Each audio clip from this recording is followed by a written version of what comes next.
నమస్తే, నేను Keshav. Welcome to prime debate. రైతు ఆత్మహత్యల అంశాన్ని జనసేన పార్టీ మరోసారి తెరపైకి తీసుకొచ్చింది. రోజు అన్నదాతలు ఆత్మహత్య చేసుకుంటున్నారని, అప్పుల ఊబిలో ఉన్న అన్నదాతల్ని రక్షించాల్సిన బాధ్యత ప్రభుత్వానిదేనని జనసేనాని పవన్ కళ్యాణ్ అన్నారు. ఎన్నికల సమయంలో వైసీపీ 50,000 రూపాయల పంట పెట్టుబడి హామీని ఇచ్చిందని, ఇప్పటివరకు ఎన్ని కుటుంబాలకు ఈ పెట్టుబడి అందించారో చెప్పాలని ఆయన డిమాండ్ చేశారు. కౌలు రైతుల సమస్యలపై ఇప్పటికే పవన్ కళ్యాణ్ భరోసా యాత్రలు ప్రారంభించారు. ఆత్మహత్యలు చేసుకుంటున్న రైతు కుటుంబాలకి ₹1,00,000 చొప్పున సాయం చేస్తూ ఆదుకుంటున్నారు. ఈ నేపథ్యంలో రాష్ట్రంలో రైతు సమస్యలపై ఆయన ఒక ప్రకటన విడుదల చేశారు. విధులు సక్రమంగా నిర్వహించడంలో ప్రభుత్వ వ్యవస్థలు విఫలమవుతున్నాయని, రైతులు ఆత్మహత్యలు చేసుకునేదాకా ఈ పరిస్థితులు దిగజారకుండా వ్యవస్థలు పనిచేసేలా జాగ్రత్తలు తీసుకోవాలని పవన్ సూచించారు. ప్రభుత్వ విధానాల వల్లే రైతులు అప్పులు చేసి వడ్డీ వ్యాపారుల చేతుల్లో చిక్కుకుంటున్నారని, అన్నం పెట్టే రైతుని కూడా కులాల వారీగా విభజించడం బాధాకరమని పవన్ వ్యాఖ్యానించారు. దేశవ్యాప్తంగా రైతు ఆత్మహత్యలు కలవరం రేపుతున్నాయి. తెలుగు రాష్ట్రాలు ఈ విషయంలో అగ్రస్థానాల్లో ఉండడం ఆందోళన కలిగిస్తోంది. ఈ అంశంపైన ఇవాళ ప్రైమ్ డిబేట్ చూద్దాం. రెండు డిబేట్లో పార్టిసిపేట్ చేస్తున్నారు వైసీపీ నాయకులు నారాయణమూర్తి గారు, అలానే బీజేపీ నాయకులు రవికిరణ్ గారు, మరి కొంతమంది రాజకీయ నాయకులు కూడా మనతో లైవ్లో జాయిన్ అవుతారు. ముందుగా రవికిరణ్ గారు అభిప్రాయం తీసుకుందాం. రవికిరణ్ గారు, రైతు ఆత్మహత్యలకు సంబంధించి దేశవ్యాప్తంగా ఒక రకమైనటువంటి వాతావరణం ఉంది. అందులో తెలుగు రాష్ట్రాలు ముందంజలో ఉన్నటువంటి వాతావరణం ఇది ఏమాత్రం శుభసూచకం కాదు. అలానే పవన్ కళ్యాణ్ రైజ్ చేసినటువంటి అంశం ప్రధానంగా పంట పెట్టుబడుల దగ్గర నుంచి రైతులు అప్పుల ఊబిలో కూరుకుపోవడం వరకు కారకులు ఎవరు, ఎందుకు రైతు అంత అచేతనంగా ఉండాల్సిన పరిస్థితి తెలుగు రాష్ట్రాల్లో ఉంది?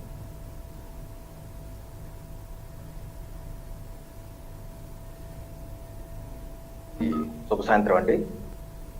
చాలా బాధాకరం కేశవ్ గారు, గత 2 రోజులుగా రాష్ట్రంలో 4 కౌలు రైతులు ఆత్మహత్య చేసుకున్నారు. అలాగే నిన్న ఒక రైతు ఆంజనేయులు గుంటూరు జిల్లాలో వారు అయితే వారి సర్వే నెంబర్ రెవెన్యూ శాఖ యొక్క అవినీతి, అశ్రద్ధ, నిర్లక్ష్యం కారణంగా వారి యొక్క సర్వే నెంబర్ ని మార్చమని చెప్పి గతంలో ఎన్నిసార్లు అడిగినా కలెక్టరేట్ ముందు ఆత్మహత్య యత్నం చేసినప్పుడు కలెక్టర్ గారు హామీ ఇచ్చారట 10 రోజులు చేస్తాం. అయినప్పటికీ కాకపోవడంతో మనస్తాపానికి గురై మరి ఇంటి మీద నుంచి దూకి ఆత్మహత్య చేసుకున్నాడు. ఇటువంటి అత్యంతమైనటువంటి హృదయ విదారకమైనటువంటి విషయాలు మనకి అన్నం పెట్టి, కడుపుకి అన్నం పెట్టి మన కడుపు నింపే రైతన్నకి ఇంత విషాదమైన విషయాల్లో ఇబ్బందుల్లో ఉంటుంటే రాష్ట్ర ప్రభుత్వం ఏమాత్రం స్పందించకపోవటం అత్యంత బాధాకరం. ఎందుకంటున్నారంటే ఈరోజు మంత్రిగా కొత్తగా బాధ్యతలు తీసుకున్నటువంటి కాకాని గోవర్ధన్ రెడ్డి గారు ప్రెస్ మీట్ పెట్టారు. వారు ఈ విషయాల మీద మాట్లాడి రైతులకి భరోసా కల్పించి మేము మీకు అండగా ఉంటాము, మీరు ఇటువంటి చర్యలు దిగద్దని కానీ, లేకపోతే ఇటువంటి వార్తలు అసత్యం, ఇది తప్పు వార్తలు అని చెప్పడం కానీ, లేకపోతే మేము విచారణ చేయిస్తామని కానీ, ఇటువంటి ఏమి రైతుకి భరోసా ఇచ్చే ఏమి చెప్పకుండా కేవలం అది విపక్షాల దుష్ప్రచారం అని పుట్టిపారేయటం ఈ ప్రభుత్వం యొక్క విధానం. ఇది దున్నపోత మీద వర్షం పడ్డట్టుగా ఉన్నట్టుగా నేనైతే భావిస్తున్నాను. ఎందుకంటే 2 రోజుల్లో 5 రైతులు చనిపోవటం ఇది చిన్న విషయం కాదు కేశవ్ గారు. అందరూ ఇది వారి పక్క జిల్లా పల్నాడు, నంద్యాల, కర్నూలు జిల్లాల్లో జరిగినటువంటి దుర్ఘటన. అలాగే మొన్న అయితే గుంటూరు జిల్లాలో జరిగింది.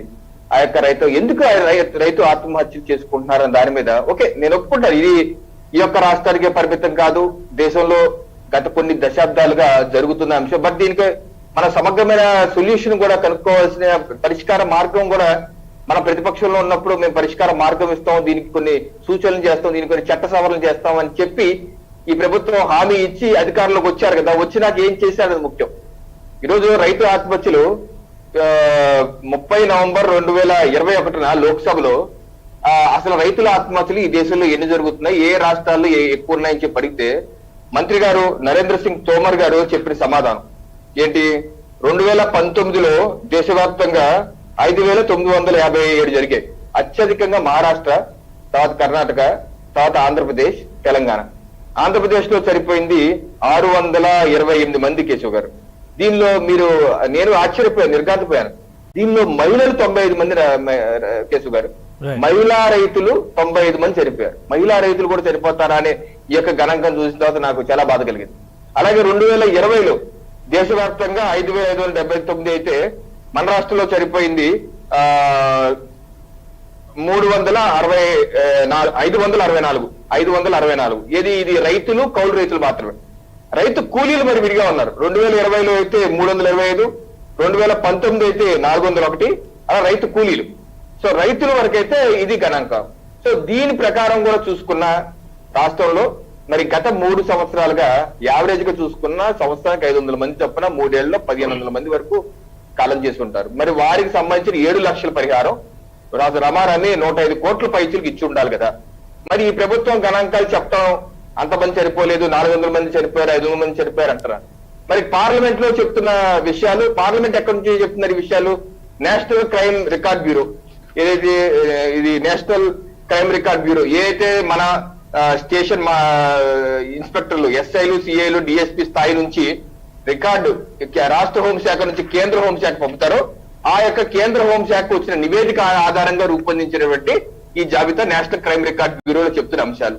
దీన్ని కూడా రాష్ట్ర ప్రభుత్వం పరిధిలోకి తీసుకోకుండా అది రైతు ఆత్మహత్యలు కాదు, వేరే వేరే హత్యలు అని చెప్పే ప్రయత్నం చేస్తా. ఇది తప్పు. నెంబర్ 1.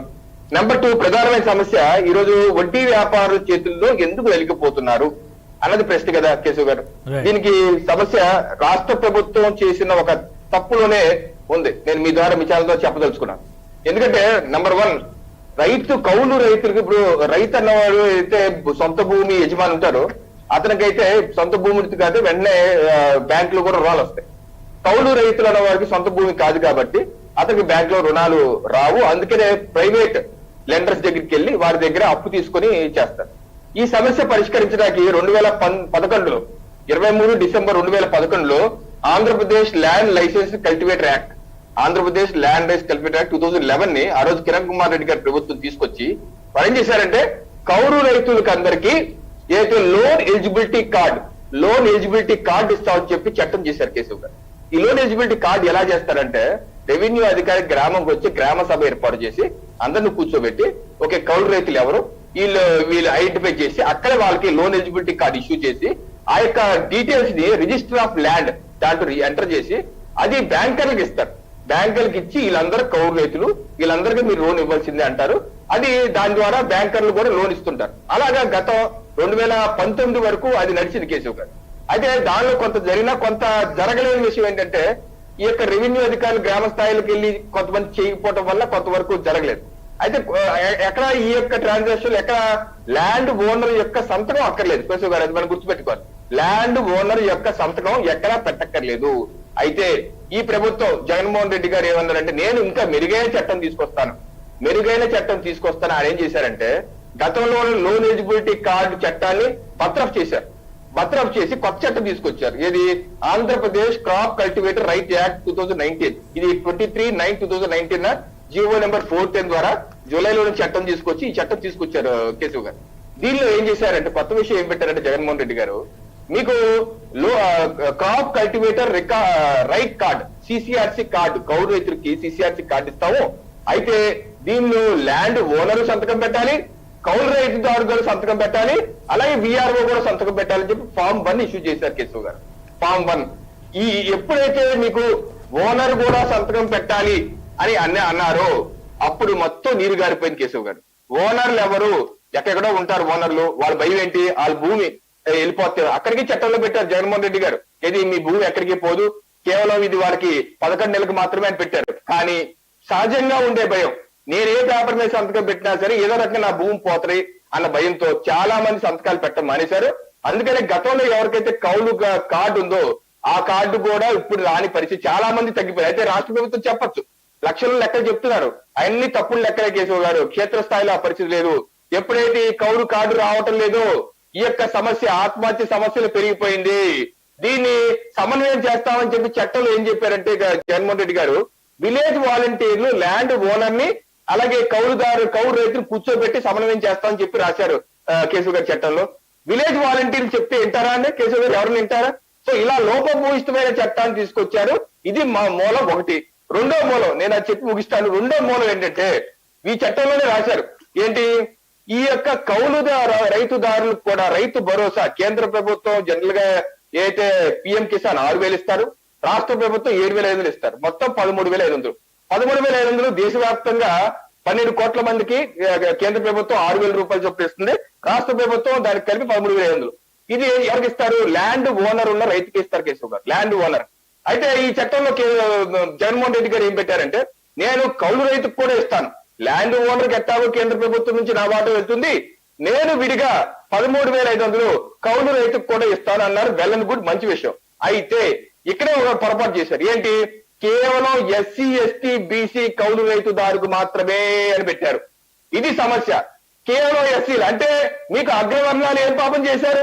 ఇప్పుడు పవన్ కళ్యాణ్ గారు అడుగుతుంది అదే, రైతుల్లో కూడా మీరు కులాలు చూపిస్తారా అని అక్కడ అడుగుతున్నారు. అగ్రవర్ణాల్లో పేదలు లేరా? అగ్రవర్ణాల్లో ఈబీసీ రిజర్వేషన్ మీరు ఇవ్వట్లేదా? ఈబీసీ కార్పొరేషన్ పెట్టి వాళ్ళకి మీరు ఇవ్వట్లేదా? ఈబీసీ చైతన్య ఏదైతే నేస్తాం ఈబీసీ నేతం మీరు ఇవ్వట్లేదా? అగ్రవర్ణ కౌలు రైతు అంటేనే చిన్న చిన్నకారు రైతే, దానిలో మళ్ళీ మీరు ఓసీలకి ఇవ్వకపోతే చాలా జిల్లాల్లో కోస్తా మిల్లు రాయలసీమ నాకు తెలియదు కానీ మా ప్రాంతాలు గోదావరి కృష్ణ ఈ ప్రాంతాల జిల్లాల్లో ఎక్కువ మంది ఓసీలే ఉంటారు కౌలు రైతులకి. వాళ్ళకి 13,500 అందట్లేదు, వాళ్ళకి 50,000 రూపాయలు అందట్లేదు. ఏదైతే జగన్మోహన్ రెడ్డి గారు ప్రామిస్ చేశారు, ఈ రోజు పవన్ కళ్యాణ్ గారు అడుగుతుంది అదే కేసీఆర్ గారు, ఆ 50,000 రూపాయలు ఆ కౌలు రైతులకు నువ్వు ఇవ్వటం లేదు అని అడుగుతున్నారు. దీన్ని రాష్ట్ర ప్రభుత్వం సవరించాలి. ఏదైతే మన వ్యవసాయ శాఖ మంత్రిగా వచ్చిన కాకాని గోవర్ధన్ రెడ్డి గారు అనవసరమైనటువంటి ఆరోపణలు మాని చట్ట సవరణ చేసి, ఇందాక చెప్పిన చట్ట సవరణ చేసి కౌలు కార్డు ఓనర్ సంతకం లేకుండా ఇవ్వాలి. నెంబర్ 1.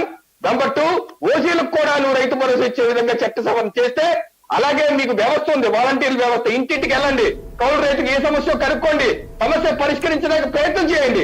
అంతేగాని సమస్యని నేను పట్టించుకోవడం లేకపోతే నాకు లేదు నుంచి పిల్లి కళ్ళు మూసుకొని పాలు తాగినట్టు వ్యవహరిస్తే నష్టపోయే రైతన్నా దయచేసి దీన్ని రెక్టిఫై చేసుకోవాలని డిమాండ్ చేస్తున్నాను. రైట్. శాంతిప్రసాద్ గారు, పవన్ కళ్యాణ్ గారు రేజ్ చేసినటువంటి ప్రధానమైన అంశం ఈ చట్టంలో సవరణ ఒకటి మాత్రమేనా, లేదంటే ప్రధానంగా రుణాలు ఇచ్చేటువంటి వ్యవస్థలో వడ్డీ వ్యాపారులు చేస్తున్నటువంటి దాష్టికాలు వీటి వలన బలైపోతున్నారు అనేది ఇందాక రవికిరణ్ గారు ప్రస్తావించినగా గుంటూరు జిల్లాలో జరిగినటువంటి ఆత్మహత్య ఖచ్చితంగా అధికారుల తప్పిదం వల్ల జరిగింది. వ్యవస్థల ఫెయిల్యూర్ ఒక శాపం అయితే, అలానే రుణాలకి సంబంధించి సరైనటువంటి వ్యవస్థలు లేకపోవడం మరొక అంశంగా కనిపిస్తోందా? పవన్ కళ్యాణ్ గారు ప్రధానమైన డిమాండ్ ఏంటి? నమస్తే కేశవ్ గారు, మీకు ప్యానల్లో ఉన్న అందరికీ లైవ్ చూస్తున్న విషయం ఇది. రవికిరణ్ గారు చెప్పిన దానికి అన్ని అక్షర వాస్తవాలే, వాటి కొనసాగింపుగానే. ఇందులో వాస్తవాలు ఏంటంటే, రైతు అనేవాడు ఒకప్పుడు చాలా ధీమాగా ఉండేవాడు. చాలా మంది రైతులు మనది అసలు వ్యవసాయ భారతం. మన ఆంధ్రప్రదేశ్ రాష్ట్రం ముఖ్యంగా వ్యవసాయ ఆధారిత రాష్ట్రం. ఈ రోజుకి కూడా విభజించిన రాష్ట్రంలో 60 నుంచి 70% వ్యవసాయం మీద ఆధారపడి మాత్రమే యువతకి ఉపాధి అవకాశాలు కల్పిస్తే, ఇతరత్ర పారిశ్రామికంగా కానీ ఇతరత్ర ఉద్యోగాల రూపాల్లో కానీ ఉపాధి రావట్లేదు. అంత కీలకమైన రంగం వ్యవసాయ రంగం. అయితే ఈ వ్యవసాయ రంగం కాలానుగుణంలో పలు ఒడిదుడుకుల్లోనే సొంతంగా వ్యవసాయం చేయడం గిట్టుబాటు కావటం లేదు అనేది ఒక ఆలోచన వచ్చిన తర్వాత, వ్యవసాయ భూములు కలిగి ఉన్న పెద్ద పెద్ద రైతులు, మధ్యస్థాయి రైతులు అంటే 5 ఎకరాలకి ఎక్కువగా ఉన్న రైతులు సొంతంగా వ్యవసాయం చేయడం మానేశారు. ఇదివరకు వ్యవసాయంతో పాటు పాడి పరిశ్రమ కూడా ఉండేది అదనంగా, అది కూడా చేయటం మానేశారు. ఎందుకంటే శారీరక శ్రమ పడలేక, లేకపోతే చదువుకోవటం వల్ల, వాళ్ళ పిల్లలు నగరాలకు వెళ్ళటం వల్ల, ఉద్యోగాలు చేయటం వల్ల మొత్తానికి ఆ తరం దగ్గర నుంచి కౌలు రైతు అనే ఒక కొత్త కాన్సెప్ట్ రావటం మొదలు. ఇంతవరకు కౌలు రైతు అనే కాన్సెప్ట్ చాలా తక్కువగా ఉండేది, పాలేరు వ్యవస్థ ఉండేది, రైతు సొంతంగా తన భూమిని పండించుకున్నాడు. కానీ ఎప్పుడైతే ఈ రైతు భూమి గల రైతు పక్కకు తప్పుకున్నాడో కౌలు రైతులు రావటం మొదలెట్టారు. అంటే చిన్న సన్నకారు వ్యక్తులు తమకు భూములు లేకపోయినా పక్కవాడి భూమిని తీసుకొని వ్యవసాయం చేసి పంట పండించి రాష్ట్రాన్ని, దేశాన్ని పోషించడం మొదలైంది. ఈ కాన్సెప్ట్ మొదలైన తర్వాత ఇక్కడ చిన్న జరిగిన వాస్తవాలు ఏంటంటే, కౌలు ఒప్పందం చేసుకుంటాడు ఏ సంవత్సరానికి ఆ సంవత్సరం. చేసుకున్న తర్వాత పంట నష్టం వచ్చినా లాభం వచ్చినా ఆ వ్యవసాయ ఆ భూమి కల వ్యక్తికి అతను కౌలు చెల్లించాల్సిందే. ఆ మిగిలిన దాంట్లోనే తరుదినాల తన కుటుంబ సభ్యులకు సంవత్సరం పొడుగుతో పెట్టాలి, మరియు మళ్ళీ వచ్చే పంటకు డబ్బులు కూడా చూసుకోవాలి. ఈ సమయంలో మన యొక్క వ్యవసాయం అనేది ముఖ్యంగా ఈ కృష్ణా డెల్టా, గోదావరి జిల్లా పర్లేదు కానీ కృష్ణా డెల్టా అయితే దైవాధీనం అయింది. ఈ వరదలు, ఈ తుఫాన్లకి అలవాలమైన ప్రాంతం అవటం, రైతు ఎప్పుడు కుదేలవుతున్నాడు ఇక్కడి నుంచి దిగువకు వెళ్తే. ఈ పరిస్థితుల్లో కౌలు రైతును ఆదుకోవడానికి మనకు సరైన చట్టాలు లేవు. పైగా మనకు ఒక చట్టం ఉంది, ఆంధ్ర టెనెన్సీ యాక్ట్ అని. ఆ చట్ట ప్రకారం ఏంటంటే ఎవరైనా ఒక కౌలు రైతు ఆ భూమిలో ఉన్నాడు అంటే అతను తొలగించాలంటే ఆ వ్యవసాయ యజమాని అతనికి చట్టబద్ధంగా కొన్ని ఉంటాయి. లేదు ఆ వ్యవసాయ భూమి అమ్ముకోవాలి అతని కుటుంబాలలో కనుక్కుంటే మొట్టమొదటిగా ఈ కౌలుదారుడికి అమ్మాలి. రెండోది అమ్మినా కూడాను ఆ కౌలుదారుడు ఒక్కసారిగా డబ్బులు కట్టాల్సిన అవసరం లేదు, మార్కెట్ వాల్యూ. అతను అంచెలంచెలుగా డబ్బులు కట్టుకోవచ్చు. ఆ భూమి బట్టి తను ముందు స్వాధీనం చేసుకోవాలి. ఇది చట్టంలో ఉన్న లోపభూయిష్టమైన విధానం. ఈ లోపభూయిష్ట విధానంతో ఈ భూమి గల రైతులు కౌలుదారుల్ని తమ భూమి కౌలుదారుడుగా గుర్తించడానికి ముందుకు రావట్లేదు. ఈ విషయం కాబట్టి ప్రభుత్వాలు కౌలు రైతుకి ఏదైనా లాభం చేయాలంటే ఆ అడ్డంకులు తొలగించాలి. ఆ మెయిన్ అడ్డంకి తొలగించకుండా చట్టంలో ఉన్నది, మీరు ఏమి చేసినా, ఎన్ని జీవోలు తెచ్చినా, ఎన్ని చట్టాలు తెచ్చినా కౌలుదారుడికి అల్టిమేట్ గా బెనిఫిట్ అవుతుంది. మీరు గమనించండి, ఈ ప్రభుత్వం కాదు, గత ప్రభుత్వాలు కాదు, తుఫానులు కానీ, పంట నష్టాలు కానీ, లేకపోతే వరదలు కానీ వచ్చినప్పుడు ఆ జరిగిన పంట నష్టంలో నష్టపరిహారాన్ని ఆ వ్యవసాయ భూమి యజమానికి ఇస్తున్నది తప్పితే ఈ కౌలుదారుడికి రావట్ల. కానీ వాస్తవానికి నష్టపోతుంది కౌలుదారుడు. మనం ఈ నేపథ్యం గమనించట్ల. ఇక్కడ కౌలుదారుడుగా గుర్తించాలంటే ఏం చేయాలి? అతను కౌలుదారుడుగా నమోదు కావాలి, అధికారికంగా నమోదు కావాలి. అతను ఏ భూమి చేస్తున్నాడో తెలియాలా, ఎంత మేరకు చేస్తున్నాడో తెలియాలా. అప్పుడే అతను ఏ మేరకు నష్టపోయాడో అర్థమవుతుంది. కానీ దీనికి ఈ చట్టంలో ఉన్న ఈ యొక్క ఇబ్బందికరమైన పరిస్థితి వల్ల భూ యజమానులు ఎవరు కూడాను ఏ వ్యక్తిని కూడా కౌలుదారులుగా గుర్తించడానికి ఇష్టపడుతున్నారు. దానికి ప్రభుత్వాలు చేయాల్సింది ఏంటంటే ఈ కౌలుదారు రైతు సర్టిఫికేట్లు ఇటువంటివి కాదు, చట్టంలో ఉన్న ఆ లొసుగు. ఎవరి భూమినైనా ఎన్నాళ్ళైనా సాగు చేయొచ్చు. సాగు చేసినంత మాత్రాన ఆ భూమి పైన ఆ కౌలుదారుడికి ఆ భూమి పైన హక్కు రాదు. ఆ హక్కు ఆ భూ యజమానికే ఉంటుంది అని చట్టం చేసి ఉంచినట్లయితే చాలా మంది భూ యజమానులు, కౌలుదారులు ఈ వ్యక్తి నా భూమి కౌలు చేస్తుంటే ఆ సర్టిఫికేట్ ఇవ్వడానికి ముందుకు వస్తారు. ఆ సర్టిఫికేట్ ఎప్పుడైతే ఇవ్వడానికి ముందుకు వస్తారో ఆ ఏదైనా నష్టాలు జరిగితే ఆ కౌలుదారుడు కూడా బెనిఫిట్ పొందుతారు. ఇది చట్టపరంగా ఉన్న కొన్ని లోపాలు, ప్రాక్టికల్ గా ఉన్న వాస్తవాలు. మనం ఇవన్నీ విస్మరించి మిగతా ఏ విషయాలు మాట్లాడినా చాలా ఆ అంశాన్ని పైన లేపడం రాసినట్టే తప్ప లో నుంచి గాయాన్ని మాన్పించినట్టు కాదు. మనం ఈ అంశాలు చూసుకుంటే ఇప్పుడు ఈ కౌలు రైతు మరణాలు ఎందుకు ఎక్కువ జరుగుతుందంటే, ఇందాక నేను చెప్పినట్టుగా ఆ రైతు సంవత్సరం కుదేలవుతున్నా అతనికి ఆర్థికంగా ఇబ్బందులు పడుతున్నా, అతను నష్టపరిహారం రాకపోవడం వల్ల అప్పులు పాలవుతున్నాయి. ఇప్పుడు అప్పులు ఎక్కడి నుంచి వస్తున్నాయి? బ్యాంకులు ఇవ్వట్ల, మళ్ళీ ప్రైవేటు వ్యాపారస్తుల దగ్గరికి వెళ్తున్నాయి. ప్రైవేటు వ్యాపారస్తులు అధిక వడ్డీకి తీసుకుంటారు. అతను అప్పు తీర్చకపోతే మళ్ళీ అతను అప్పు ఇవ్వడు. ఇప్పుడు బ్యాంకులు కూడా ఎట్లా తయారని రైట్ ఆఫ్ అనేది మాట వదిలేదు. ఆ బ్యాంక్ రుణాలని రీషెడ్యూల్ చేస్తే తప్పితే కొత్తగా రుణాలు ఇవ్వట్లేదు. ఈ సిస్టమ్ కూడా మారాలి. వ్యవస్థలో అవ్యవస్థలు ఇవి. కౌలు రైతు మరణాలకి ఇవన్నీ కూడా క్యూములేటివ్ కారణాలు.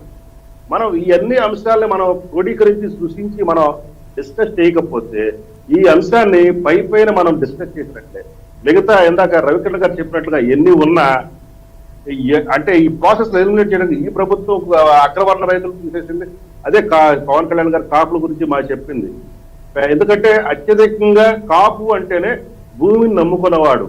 భూమిని నమ్ముకున్నవాడు ఎవడు వ్యవసాయం చేస్తాడు. కాపులు అంటే వ్యవసాయదారులు బేసికల్ గా. అగ్రవర్ణాల్లో మిగతా వర్ణాల వారు ఎవరు కూడా అంత ఇదిగా అంటే కమ్మలు వ్యవసాయం చేస్తారు కానీ అత్యధికంగా ఆధారపడరు ఏది భూమి మీద.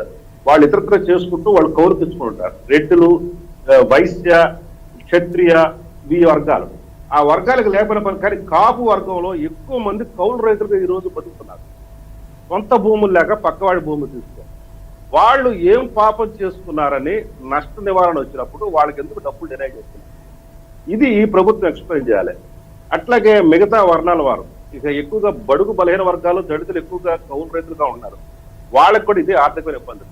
బేసికల్ గా ఇన్పుట్ దాంట్లోనే వీళ్ళకి ఖర్చులోనే వస్తున్న ఇబ్బందులు. అవుట్పుట్ వచ్చింది, దాని సమతుల్యం పాటించట్లేదు. నష్టాలకు వెళ్తాడు. ఒక సంవత్సరం తర్వాత ఒక సంవత్సరం వెళ్ళటం వల్ల ఉద్యోగులు అవుతున్నాడు. ఈలో పిల్లలు పెరుగుతున్నారు, పెళ్లిళ్ళు కావాల్సి వస్తుంది, చదువులు కావాల్సి వస్తుంది. దీన్ని ఆర్థిక ఆ భారాన్ని మొయ్యలేక అతను వ్యవసాయం కూడా అది గిట్టుబాటు కాక అతను బలవన్మరణం పోతున్నాడు. అటువంటిప్పుడు రాష్ట్ర ప్రభుత్వం 7 లక్షలు ఇస్తాను ముందుకు వచ్చినప్పుడు ఆ మరణాలకు ఎట్లా అనే దాని మీద వీళ్ళు ఒక యార్డ్ స్టిక్ కూడా తీసుకున్నారు. కాబట్టి ఆ యార్డ్ స్టిక్ మీట్ అయిన వాళ్ళకన్నా కనీసం నష్టపరిహారం ఇవ్వాలి కదా. ఇప్పుడు జరుగుతుంది, అది జరగట్లేదనే కదా ఇప్పుడు పవన్ కళ్యాణ్ గారు ఈ యొక్క రైతు భరోసా యాత్ర పెట్టుకుంది. మేము తీసుకున్న లెక్కల మీద మీకు తప్పులు, అపోహలు లేదా అనుమానాలు ఉన్నాయి, మీరు వాటిని వెరిఫై చేసుకోవచ్చు. మేము ఒకటే చెప్తున్నాం, సమాచార హక్కు చట్టం ద్వారా సేకరించినవి ఎన్సీఆర్బీ దగ్గర ఉన్న రికార్డు పరంగా ఎన్సీఆర్బీ రికార్డు చెప్పారు. రాష్ట్ర ప్రభుత్వం నుంచి వెళ్ళకపోతే ఎన్సీఆర్బీ దగ్గర డేటా రాదు. అది మనం గమనించాలి. అంటే రాష్ట్ర ప్రభుత్వమే పంపిస్తుంది ఆ డేటా. ఆ మరణం ఎటువంటి మరణం, అసహజ మరణమా, సహజ మరణమా, హత్య, లేకపోతే ఇంకా బలవన్ మరణాలా, లేకపోతే వాళ్ళు ఎవరో ఏ వ్యక్తులు ఏంటి అనే దాన్ని. కాబట్టి అక్కడి నుంచి వచ్చిన రికార్డుల పరంగానే ఇప్పుడు పవన్ కళ్యాణ్ గారు ముందడుగులు వేస్తున్నారు. పవన్ కళ్యాణ్ గారు ముందడుగులు వేసే కన్నా ప్రభుత్వమే ఆ 7 లక్షల రూపాయలు ఆయా రైతులను గుర్తించి ఆ సమస్యలు పరిష్కరిస్తే ఈ రాష్ట్ర ప్రభుత్వానికి మంచి పేరు వస్తుంది కదా. అది చేయట్లేదు. అందుకనే ఇప్పుడు కౌలు రైతు అనేవాడు ఈ డిస్కషన్ నడుస్తుంది. రైట్. నారాయణమూర్తి గారు, ఇప్పుడున్న పరిస్థితుల్లో ఆంధ్రప్రదేశ్లో రైతుల మరణాలకి ప్రభుత్వం దృష్టిలో కారణాలు ఏంటి? విపక్షాలు చేస్తున్నటువంటి వాదనల్లో నిజమెంత? అందరికీ నమస్కారం అండి. ఇవాళ ఆంధ్రప్రదేశ్లో రైతులు ప్రధానంగా జగన్మోహన్ రెడ్డి గారు రైతుల కోసమే పెద్దపీట వేస్తూ, రైతుల కోసమే ఎక్కువ ఆలోచిస్తూ, రైతులకి ఏ విధంగా సౌలభ్యంగా ఉంటుంది, వాళ్ళ అప్పులు ఊబిలో కూరుకుపోయిన పరిస్థితులు, వాళ్ళ కష్టాల పరిస్థితులు, వీటన్నిటినీ కూడా బేరీ చేసుకుంటూ పాదయాత్రలో ప్రతి జిల్లాలోనూ ప్రతి నియోజకవర్గంలోనూ తనకు ఎదురైన అనుభవాలు కానివ్వండి, లేదంటే రైతులు ఇచ్చిన సలహాలు సూచనలు కానివ్వండి, వాళ్ళు చేసుకున్న విన్నపాలు కానివ్వండి, వీటన్నిటినీ బేరీ చేసుకుంటూ అన్నిటినీ క్రోడీకరించిన తర్వాత రైతు పడే కష్టాల నుండి ఆయన ఎలా గట్టెక్కించాలి, రైతుని ఏ విధంగా మనం ఆదుకోవాలి, రైతు ఏ విధంగా కష్టాలు లేకుండా ఎప్పుడు కూడా రైతు బాగుంటేనే రాజ్యం బాగుంటుంది, రైతు బాగోకపోతే రాజ్యం బాగోదు అనేటువంటి సిద్ధాంతంతో, ఆయన ఆలోచనతో, ముందు చూపుతో రైతుల యొక్క సమస్యలన్నీ కూడా అవగాహన చేసుకొని వాటికి పరిష్కారం దిశగా అనేక రకాలుగా జగన్మోహన్ రెడ్డి గారు అధికారంలోకి వచ్చిన తర్వాత రైతు సమస్యల మీద ప్రధానంగా దృష్టికి కేంద్రీకరించి రైతు భరోసా కేంద్రాలు అనేటువంటి రైతు దగ్గరికే తీసుకెళ్లాలి. రైతు ఎక్కడికో వెళ్ళడం కాదు, రైతు వద్దకే మనం అన్ని సదుపాయాలు కల్పించాలి. రైతు పంట వేయడం కానివ్వండి, రైతు పంటకు ముందు ఆయన ఏ విధంగా అప్పులు చేసుకుంటా ఉన్నాడు, ప్రైవేటు వ్యక్తుల దగ్గర నుంచి ఎక్కువ వడ్డీలు తెచ్చుకొని ఎలా చిరిగిపోతున్నాడు అనేటువంటి సమస్యను ఎట్లా పరిష్కరించాలి అనే దాన్ని దృష్టిలో పెట్టుకొని ఆ సమస్య పరిష్కార దిశగా రైతు భరోసా కల్పించాలి అనేటటువంటి ఉద్దేశంతో రైతు భరోసాని ప్రకటించడం జరిగింది. రైతు భరోసాని ప్రకటించిన రోజు నుండి ఒరిజినల్ గా రైతు భరోసాని 4 సంవత్సరాలకే 12,500 ప్రకటించారు ఇనీషియల్ గా. కానీ జగన్మోహన్ రెడ్డి గారు రైతులకు ఎంత చేసినా కూడా తక్కువ కాదు, రైతును మనం కాపాడుకోవాలి, రైతుకు ఎంత చేసినా అది మనం చేసుకున్నట్టే అనేటటువంటి భావంతో 5 సంవత్సరాలు కూడా వాళ్ళకి కల్పించాలి. అదేవిధంగా 12,500 కాదు 13,500 రూపాయలు మనం చెయ్యాలి వాళ్ళకి. దాంతో వాళ్ళు చేసుకున్న అప్పులు కానివ్వండి అవి తగ్గి వాటి వడ్డీ భారం వాళ్ళ మీద పడకుండా, అప్పుల భారం వాళ్ళకి పడకుండా మనం వాళ్ళని కాపాడే వాళ్ళని అవుతాము అనేటువంటి ఉద్దేశంతో జగన్మోహన్ రెడ్డి గారు జాగ్రత్తగా ఒక ఆలోచన చేసి ముందుకు తీసుకెళ్ళడం జరిగింది. అంటే ఓవరాల్ గా జగన్మోహన్ రెడ్డి గారు అనౌన్స్ చేసిన రైతు భరోసాది ఒరిజినల్ గా ఇచ్చేది 12,500 4 సంవత్సరాలు అయితే 50,000 రూపాయలు అవుద్ది. కానీ జగన్మోహన్ రెడ్డి గారు ఇంకో 17,500 రూపాయలు సంవత్సరానికి ప్రతి రైతుకు చేరే విధంగా 67,500 రూపాయలు ఏర్పాటు చేయడం జరిగింది. మరి ఇవన్నీ జగన్మోహన్ రెడ్డి గారు ఓన్లీ రైతును దృష్టిలో పెట్టుకొని చేసిందే తప్ప రైతు కష్టాన్ని, రైతు బాగుని, ఒకటి అంటే నారాయణమూర్తి గారు ఇందాక నుంచి డిస్కషన్ అదే కౌలు రైతులకి కౌలు రైతులకి ఈ నిర్ణయం లేదా ప్రభుత్వం అమలు చేస్తున్నటువంటి విధానం కౌలు రైతులకు కూడా ప్రయోజనకరంగా ఉందా? గత 2 రోజుల్లో చనిపోయిన 4 కూడా కౌలు రైతులే. పట్టాదారు పాస్బుక్ అదే సర్వే నంబర్లకు సంబంధించి బిల్డింగ్ పై నుంచి దూకేసి చనిపోయిన రైతు కూడా కౌలు రైతులే. అలాంటప్పుడు ప్రభుత్వం తీసుకున్నటువంటి నిర్ణయం కానీ ప్రభుత్వం అమలు చేస్తున్నటువంటి పథకం కానీ కౌలుదారులకి మద్దతుగా ఉందా లేదా?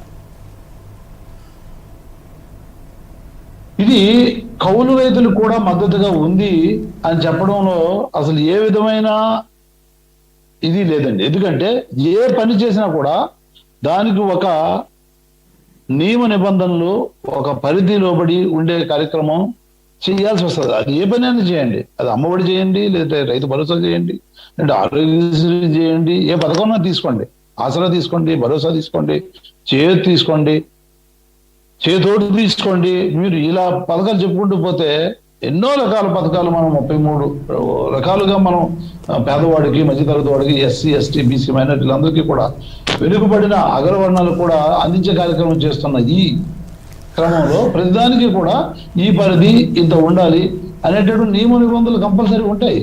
ఇప్పుడు ఆ నియమ నిబంధనలతో ముందుకు పోతా ఉన్నాం.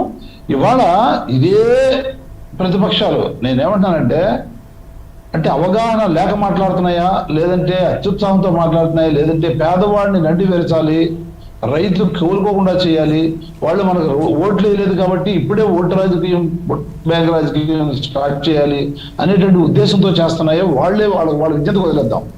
వాళ్ళే దాని సమాధానం వాళ్ళు చెప్పుకోవాలి.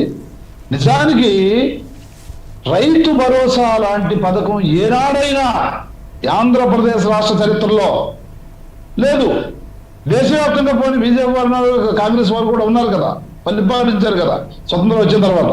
ఏనాడైనా ఏ రాష్ట్రంలోనైనా రైతు భరోసా లాంటి ఒక పథకాన్ని వీళ్ళు ప్రవేశపెట్టడం జరిగిందా అని నేను అడుగుతా ఉన్నా. దానికి తోడుగా కౌలు రైతులకు కూడా, ప్రతి ఒక్క కౌలు రైతు కూడా ఉపయోగం ఉండాలి ఈ పథకం ద్వారా అని చెప్పేసి కౌలు రైతులు కూడా దీంట్లో తీసుకొచ్చిన సందర్భం ఎక్కడైనా జరిగిందా? ఏ రాష్ట్రంలో ఇస్తున్నారా? పుంకాలుగా రాతలు రాస్తారు, ప్రసంగాలు చేస్తారు, పబ్లిసిటీ చేస్తారు, అనేక రకాలుగా విమర్శలు చేస్తారు, బురద జరుగుతారు, విష ప్రచారం కూడా చేస్తారు, అబద్ధాలు నిజం చేసే కార్యక్రమం చేస్తారు. కానీ ఏనాడైనా ఈ మాట్లాడే పెద్దలు కానివ్వండి, ఈ మాట్లాడే పార్టీలు కానివ్వండి, ఏనాడైనా ఎవరికైనా చేశారా చరిత్రలో? ఇవాళ మొట్టమొదటిసారిగా ఆంధ్రప్రదేశ్లో వైఎస్ జగన్మోహన్ రెడ్డి గారు వచ్చిన తర్వాత రైతు యొక్క మనసు తెలుసుకొని వాళ్ళకి మేలు చేసే కార్యక్రమం చేస్తూ ఉంటే దానికి కోడిగుడ్డు మీద ఇంటికి పీకే కార్యక్రమం చేస్తూ ఉన్నారు. ప్రతి దాన్ని కూడా వర్గీకరించే కార్యక్రమం చేస్తూ ఉన్నారు. నేను ఒకటే అడుగుతా ఉన్నా, మీరు ఎప్పుడైనా ఇంప్లిమెంట్ చేయని దాన్ని మనం ఇంప్లిమెంట్ చేస్తుంటే మెరుగైన సూచనలు ఇవ్వడం తప్పలేదు. ఇప్పుడు కొన్ని సూచనలు సలహాలు చేశారు, ఈ విధంగా ఉండాలి, లేదంటే కౌలు రైతు 11 నెలలు అగ్రిమెంట్ ఉండాలి అన్నాం.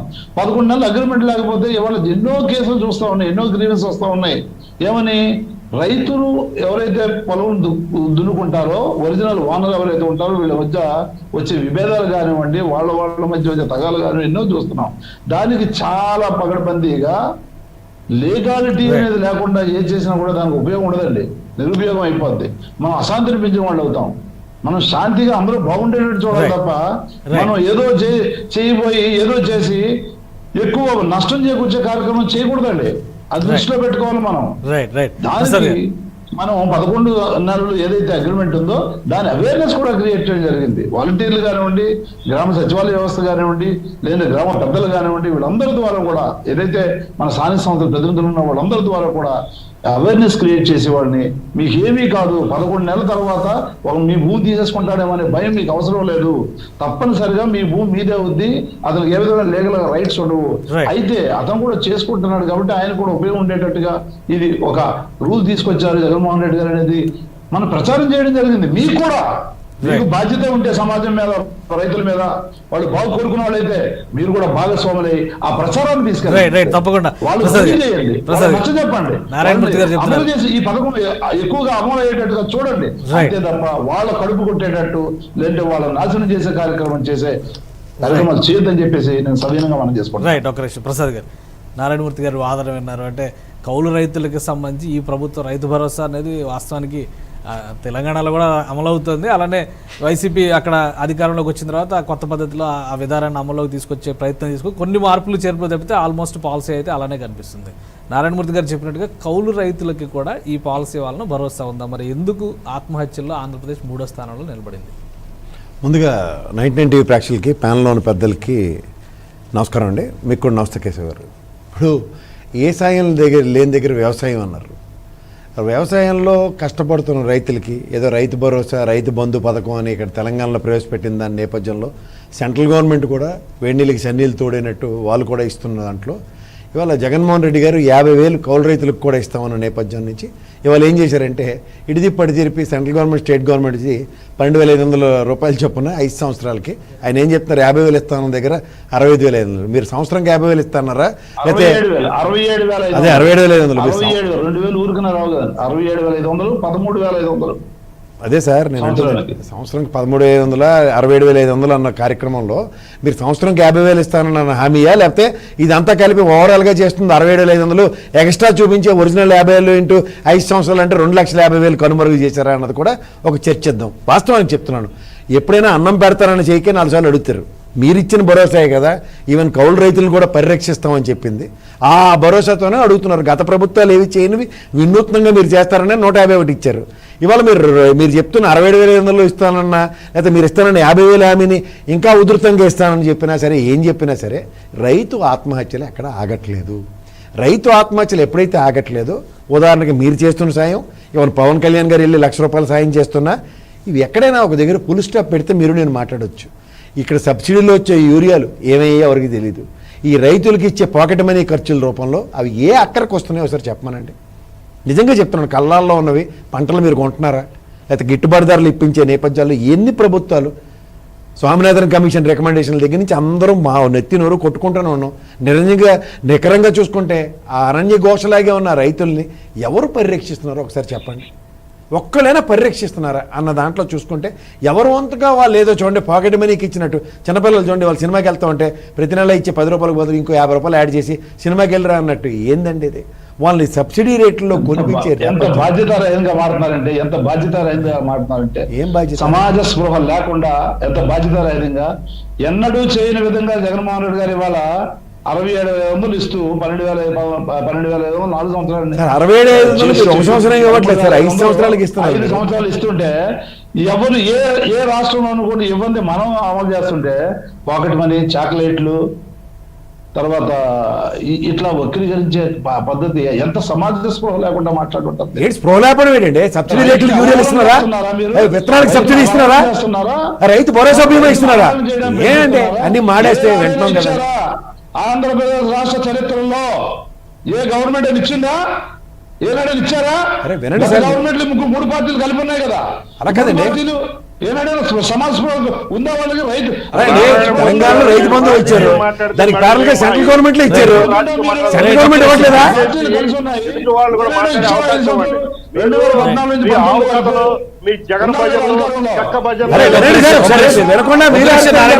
నారాయణమూర్తి గారు ఒక నిమిషం కంప్లీట్ చేయండి.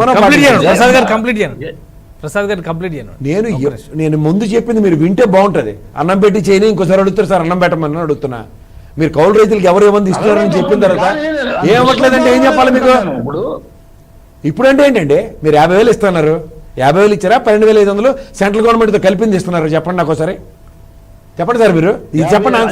50,000 ఏంటి అసలు? 50,000 అనేది ఎవరు చెప్పారు? మీరు నవరత్నాలు పట్టుకుంటే నేనేం చేయలేదు. మీరు నవరత్నాలు చైర్మన్ గారు కాబట్టి ఒరిజినల్ గా మీరు చెప్పిన 50,000 భరోసా పథకం ఏది? నవరత్నాల్లో ఏం చెప్పారు? నవరత్నాల్లో ఇది ఎక్కడ ఉంది? అనవసరం వక్రీకరణ పోతే అట్లా అన్నాను.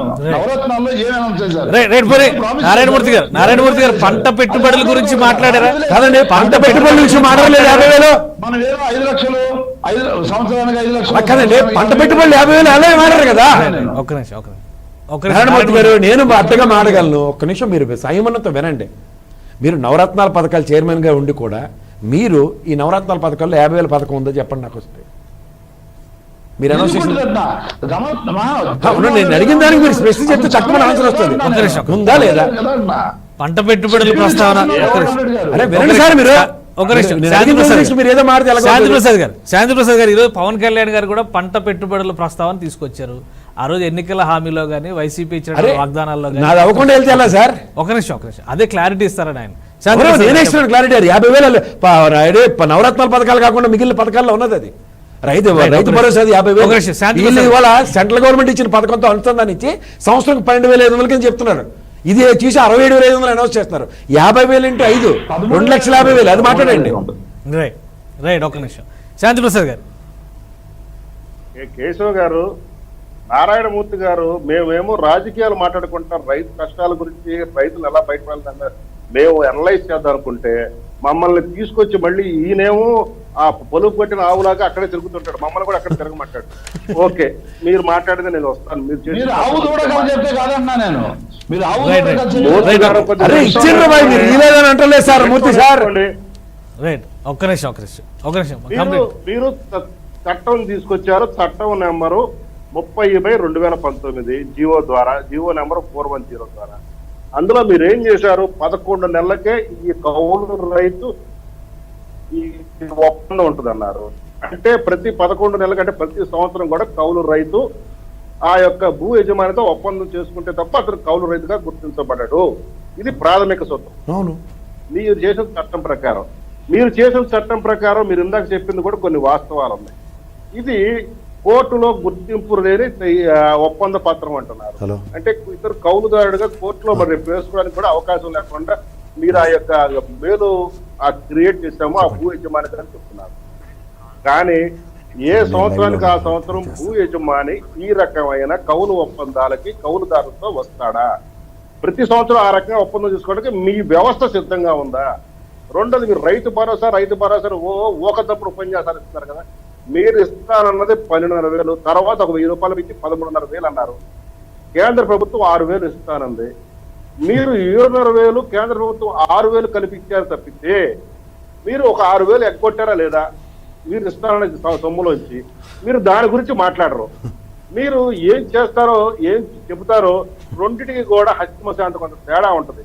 మీరు ఊకదప్పుడు మా జగనన్న మంచోడు, మీరు కూడా మా జగనన్న మంచోడు చెప్పండి అంటారు.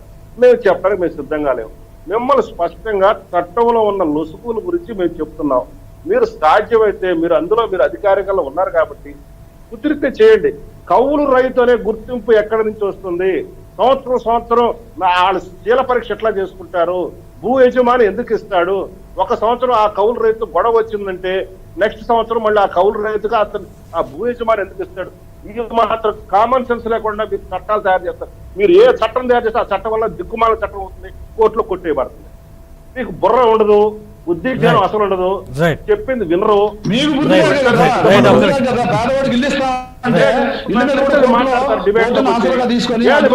మాట్లాడతారు, చెప్తారు, జనాల్ని నాశనం చేసే కార్యక్రమం చేస్తారు. ముఖ్యమంత్రి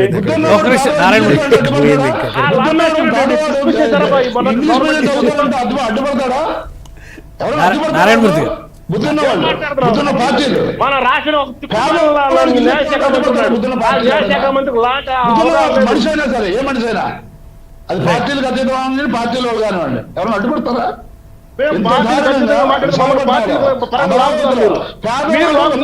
ఉండకూడదు, మధ్య తరగతి కూడా ఉండకూడదు. మేము పెద్ద బంగ్లాల్లో ఉండాలి.